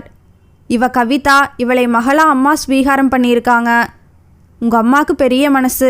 என் விஷயத்தில் தான் கடுமையாக நடந்துக்கிட்டா. கவிதா, அம்மாவை வர சொல்லு. அடுத்த நிமிடம் மௌனமாக வந்து நிற்கிறாள். வசுமதி, இன்னும் என் மேல் உள்ள கோபம் தீரலையா? குனிந்த தலை நிமிராமல் நிற்கிறாள். சரி, உன் ஆதங்கம் புரியுது. என்ன செய்கிறது? காலத்தின் கோபம். இப்போ நம்ம திவாகர் தலையெடுத்து நம்மை ஒன்று சேர்த்துட்டான். அதற்கும் அவனிடமிருந்து பதிலில்லை. சரிம்மா, நீ கிளம்பு. எல்லோருமா நந்தினி வீட்டுக்கு போகலாம். கவிதா, அம்மாவை அழைச்சிட்டு போ. வசுமதி திரும்ப, வசுமதி கொஞ்சம் நில்லு. இனி உனக்கும் எனக்குமான உறவில் எந்த பிரிவும் வராது. அவளை வேண்டாம்னு தலைமுழுகிட்டு தான் வந்திருக்கேன். கவிதாவும் திவாகரும் நின்றிருக்க தான் செய்த தவறின் சுவடு கூட முகத்தில் தெரியாமல் புன்னகையுடன் பேசுபவரை நிமிர்ந்து பார்க்க கூட பிடிக்காமல் உள்ளே செல்கிறாள். என் திவாகருக்காக இதையெல்லாம் நான் பொறுத்து கொள்ளதான் வேணும். மனம் தவிக்கிறது. கல்யாண தேதி முடிவு பண்ணியாச்சு. என் ஒரே மகளின் கல்யாணம். ரொம்பவே தடபுடலாக செய்யணும்னு முடிவு பண்ணியிருக்கேன். எனக்கு நட்பு வட்டாரம் அதிகம். எல்லா செலவுகளும் என்னை சேர்ந்தது. செல்வரங்கம் சொல்கிறார். அங்கு நடப்பவற்றை அமைதியாக பார்த்தபடி அமர்ந்திருக்கும் வசுமதியை பார்க்கிறாள் அபிராமி. அவளை பார்க்க பாவமாக இருக்கிறது. வாழ்க்கையை இன்னொருத்தியிடம் தொலைத்துவிட்டு மீட்டெடுத்திருக்கிறாள். எல்லா விஷயமும் கேள்விப்பட்டோம். அந்த சுஜாதா உங்கள் கணவர் சேர்த்து வச்ச சொத்தையெல்லாம் எழுதி வாங்கிட்டாளாம். அவள் அலங்காரமும் பார்வையும் இவ குடும்ப பொண்ணான்னு சந்தேகப்பட்டேன். அது உண்மையாயிடுச்சு. கவலைப்படாதீங்க. கடவுள் என்றைக்கும் நல்லவங்க பக்கம்தான் இருப்பாங்க. உங்கள் கணவர் உங்களுக்கு முழுசாக கிடச்சிட்டாரு. உங்கள் மகனுக்கும் கல்யாணம் முடிவாகிடுச்சு. பழசியெல்லாம் மறந்துட்டு சந்தோஷமாக இருங்க. வசுமதியிடமிருந்து எந்த பதிலும் இல்லை. பட்டுப்புடவையில் கண்கள் மின்ன திவாகரையே காதல் கனியை பார்த்தபடி அமர்ந்திருக்கும் நந்தினியிடம், நந்தினி, உன் அத்தைக்கு என்மேல் உள்ள கோபம் தீரலா? நீ வந்து தான் எங்கள் 2 பேரையும் சேர்த்து வைக்கணும். சிவராமன் வாய் விட்டு சிரிக்க எதற்குமே பதில் பேசாமல் தலை குனிந்தபடி அமர்ந்திருக்கும் அம்மாவை பார்க்கிறான் திவாகர். அந்த பெரிய கல்யாண மண்டபம் கூட்டத்தால் நிரம்பி வழிந்தது. செல்வரங்கம் பெரிய புள்ளி என்பதால் அரசியல்வாதிகள், சினிமா கலைஞர்கள், தொழிலதிபர்கள் என பெரிய மனிதர்களின் அணிவகுப்பு அதிகமாக இருந்தது. சுவிட்சர்லாந்திலிருந்து வரவழைக்கப்பட்ட மலர்களின் அலங்காரத்தில் மணமேடை சொர்க்கபுரியாக காட்சியளித்தது. 4-5 புரோகிதர்கள் ஹோமம் வளர்த்து கல்யாண வேலைகளில் ஈடுபட வானத்து தேவதைகளை தோற்கும் விதத்தில் ஒப்பனை செய்யப்பட்ட நந்தினி அழகுமயிலாக நடந்து மணமேடைக்கு வந்தாள். மேடையில் ஒரு புறம் செல்வரங்கமும் அபிராமியும் கழுத்தில் மாலையுடன் முகம் நிறைய மகிழ்ச்சி ததும்ப நிற்க, இன்னொரு புறம் பெருமிதம் பொங்க சிவராமன் மாலையுடன் நிற்க, அவரருகில் ஒட்டும் ஒட்டாமலும் கழுத்தில் தொங்கும் மாலையை பாரமாக நினைத்தபடி தலை குனிந்தபடி நின்றிருந்தாள் வசுமதி. திவாகர், கடைசியில் என்னை இப்படி தலைகுனிய வச்சிட்டியே, அவரோட நிழல் கூட படக்கூடாதுன்னு இருந்த என்ன அவரருகில் மாலையுடன் நிற்க வச்சிட்டியே. இதோ உன் அம்மா தன்மானத்தை இழந்து மனசை பாறையாக்கி நிற்கிறேன். உன் வாழ்க்கை நல்லபடியாக அமைந்தால் போதும் திவாகர். அவள் கண்களின் ஓரங்களில் கண்ணீர் எட்டி பார்க்கிறது. சடங்குகளை ஆரம்பிச்சுடலாமா? அப்புறம் முகூர்த்தத்துக்கு நேரமாயிடும். தலைமை புரோகிதர் சொல்ல, தாராளமாக ஆரம்பிங்க. முதல்ல பெண்ணோட தகப்பனார் தாயார் 2 பேரும் இந்த வெள்ளி தாம்பாளத்தில் வலது பாதத்தை வைங்க. பெண் பாத பூஜை செய்யட்டும். அப்புறம் மாப்பிள்ளையை அழைக்கலாம். நந்தினி மணமேடையிலிருந்து எழ அவள் முன் பால், மஞ்சள், சந்தனம், குங்குமம் நிறைந்த தட்டு வைக்கப்படுகிறது. அவசரமாக வருகிறாள் கவிதா. அண்ணி, அண்ணா உங்களை உடனே அவர் ரூமுக்கு வர சொன்னார். நந்தினி நிமிர்ந்து பார்க்க, என்னம்மா சொல்கிறா? அபிராமி புரியாமல் கவிதாவை கேட்க, திவாகர் அண்ணன் வர சொன்னார். யார? நந்தினி அண்ணியை. எதுக்கு? தெரியலா. அபிராமி முழிக்க, இருக்கட்டும்மா, என்னன்னு தெரியலா, நான் ஒரு நிமிஷம் போய் கேட்டுட்டு வரேன். விறுவிறுவென மேடையை விட்டு இறங்குகிறாள் நந்தினி. புரியாத குழப்பத்துடன் செல்வரங்கமும் அபிராமியும் அவளை பின்தொடர்கிறார்கள். 5 நிமிட இடைவெளிக்கு பிறகு மணமகனின் அறைக்கதவு திறக்க நந்தினி வெளிவர அவளை தொடர்ந்து வந்த திவாகர் நந்தினியுடன் மேடை ஏறுகிறான். ஏற்கனவே லேட்டாச்சு, மணமக்கள் மேடையில் வந்து உட்காருங்க. ஒரு நிமிஷம். திவாகர் செல்வரங்கத்தை பார்க்கிறான். இந்த கல்யாணம் நல்லபடியாக நடக்கணும். நான் உங்கள் மகள் கழுத்தில் தாலி கட்டணும்னா இந்த மேடையில் எங்கள் அப்பா நிற்கக்கூடாது. எங்கள் அம்மா மட்டும் இருந்தால் போதும். வசுமதி திகைத்து தலை நிமிர சிவராமன் அதிர்ச்சியுடன் பார்க்க, குழப்பத்துடன் செல்வரங்கமும் அபிராமியும் திவாகரின் அருகில் வருகிறார்கள். சொந்த பந்தம் கூடியிருக்கிற மேடையில் என்ன மாப்பிள்ளை இப்படி பேசுகிறீங்க? அவர் குரல் பதட்டத்துடன் ஒலிக்கிறது. தாலி கட்டும் நேரத்தில் இதென்ன பேச்சு? பெத்தவங்க ஆசையோடு உங்கள் கல்யாணம் நடக்க வேண்டாமா? அபிராமி படபடக்க, தேவையில்லா. எங்கள் அம்மாவை ஒவ்வொரு நிமிஷமும் மனசுக்குள் அள வச்ச இவர் முன்னிலையில் என் கல்யாணம் நடக்க வேண்டாம். பெத்த கடனுக்கு கூட்டத்தோடு இருந்து பார்த்துட்டு போகட்டும். அவருக்குரிய மரியாதை அவ்வளோதான். திவாகர், நீயா இப்படி பேசுகிறா? உனக்காக எல்லாத்தையும் விட்டு கொடுத்துட்டு வந்திருக்கேன். நம்ம குடும்பத்துக்காக சொத்து சுகத்தை எல்லாம் தார வார்த்துட்டு வெறும் மனுஷனா உன் முன்னாடி நிற்கிறேன். என் மனசு கலங்க நீ இப்படி பேசலாமா? உங்களை 4 பேர் முன்னால் வெளிச்சம் போட்டு காட்டணும்னு தான் இத்தனை நாள் பொறுமையோடு காத்திருந்தேன். ஒரு நாள் உன் முகத்தை கண்ணாடியில் பார்த்துருக்கியா? உன்னோடு நான் வாழ்ந்ததே அதிகம்னு அவங்க மனசு புண்படுற மாதிரி பேசுனீங்களே, அந்த வலியும் ரணமும் எங்கள் அம்மா மனசில் அப்படியே இருக்குது. எவ்வளோ ஒருத்தியின் அழகு தோளுக்கு ஆசைப்பட்டு கட்டினவளை அவமானப்படுத்தினீங்களே. தலைக்கு உகந்த பையன் இருக்கான்ற லஜ்ஜை இல்லாமல் அவளோடு கைகோர்த்து திரிஞ்சிங்களே. அப்போ எங்கள் அம்மா மனசு என்ன பாடுபட்டிருக்கும்? ஆத்திரமும் கோபமும் கொப்பளிக்க கண்கள் சிவப்பேற சிவராமனை பார்க்கிறான். கல்யாண மண்டபத்தில் கூடிய கூட்டம் அவனையே பார்க்கிறது. அழகுங்கிறது பார்க்கிற பார்வையில் இருக்கு. எல்லா பெண்களுமே ஊர்வசியாக மேனகையாக படைக்கப்படுறதில்ல. ஆனால் அவங்களோட உண்மையான அழகு அவங்க நடத்தையில் இருக்கு. அவங்க அன்பில் வெளிப்படுது. குடும்பத்தை பாசத்தோடு அரவணைச்சு போகிறாங்களே, அந்த பண்பில் இருக்குது. அதை புரிஞ்சுக்காம உங்கள் மேலே அளவு கடந்த அன்பும் பாசமும் வச்சுருந்த அம்மாவை அற்ப காரணத்துக்காக அவமானப்படுத்தினீங்களே, அது எங்கள் அம்மா மனசில் இன்னும் நெருப்பாக கொழுந்து விட்டு எரிஞ்சிட்ருக்கு. அதை எப்படி அணைக்கிறதுன்னு புரியாமல் தவிச்ச எனக்கு கடவுள் நல்ல சந்தர்ப்பத்தை உருவாக்கி கொடுத்துருக்காரு. அனைவரது கண்களும் திவாகரையே பார்க்கிறது. இப்போ சொல்கிறேன், ஒருத்தர் தன் உயிர் ஜீவனை கொடுக்கறதால தகப்பனாகிட முடியாது. அதற்குரிய பொறுப்போடு நல்லது கெட்டதுகள்லாம் மனைவியோடு இணைந்து தோள் கொடுத்து குடும்ப பாரத்தை சுமக்கிறானே, அவன்தான் உண்மையான தகப்பன். எங்கள் அம்மாவுக்கு மட்டுமில்ல, எனக்கும் இந்த தகப்பன் தேவையில்ல. இவருக்கு பாத பூஜை செய்து பாவத்தை தேடிக்க நான் விரும்பலா. நீங்கள் போகலாம். எனக்கு எல்லாமுமா இருக்கிற எங்கள் அம்மா, இந்த அழகு தெய்வம், இவங்க கால்களுக்கு மனப்பூர்வமாக பாத பூஜை செய்ய காத்திருக்கேன். மலைத்து நிற்கும் செல்வரங்கத்தை பார்க்கிறான். எங்கள் அம்மா பக்கத்தில் இவர் நின்னாதான் உங்களுக்கு மதிப்பும் மரியாதையும் கௌரவமும் கிடைக்கும்னு நினச்சா எனக்கு இந்த கல்யாணமே தேவையில்ல. நானும் நந்தினியும் அவரவர் நினைவுகளோடு காலமெல்லாம் வாழ தயாராக இருக்கோம். சிவராமன், நீங்கள் தயவு செய்து மேடையை விட்டு இறங்குங்க. கழுத்தில் இருந்த மாலையை கழட்டியவர் உள்ளமும் உடலும் கூச தலைகுனிந்து நடை தடுமாற மேடையை விட்டு இறங்குகிறார். கூட்டத்தினரின் கண்களின் வீச்சை தாங்க முடியாமல் கண்ணீர் கோர்க்க கல்யாண மண்டபத்தை விட்டு வெளியேற கண்களில் நதியாக பெருகும் கண்ணீரை துடைக்கக்கூட தோன்றாமல் வசுமதி மகனை பார்க்கிறாள். கவிதா அம்மாவின் கைப்பிடித்து திவாகரின் அருகில் அவளை அழைத்து வருகிறாள். வாங்கம்மா, உங்கள் பாதங்களை தாம்பாளத்தில் வைங்க. எனக்கு தெய்வமாக இருக்கிற உங்களுக்கு மனம் நிறைஞ்சு பாத பூஜை செய்கிறேன். பால் உற்பத்தி அபிஷேகம் செய்து சந்தனம் குங்குமம் வைத்து நெடுஞ்சான் கிடையாக அவள் பாதங்களில் விழுகிறான். மனசுக்குள் இவ்வளவு நாட்கள் பாரமாக அழுத்திய ஒன்று வெளியேற அவள் முகத்தில் பரவசமும் மகிழ்ச்சியும் பிரவாகமாக வெளிப்பட கண்களை துடைத்து கொண்டவளாய் மகனை மனம் நிறைய வாழ்த்துகிறாள் அந்த அழகு தெய்வம். இத்துடன் இந்நாவல் முடிவடைந்தது.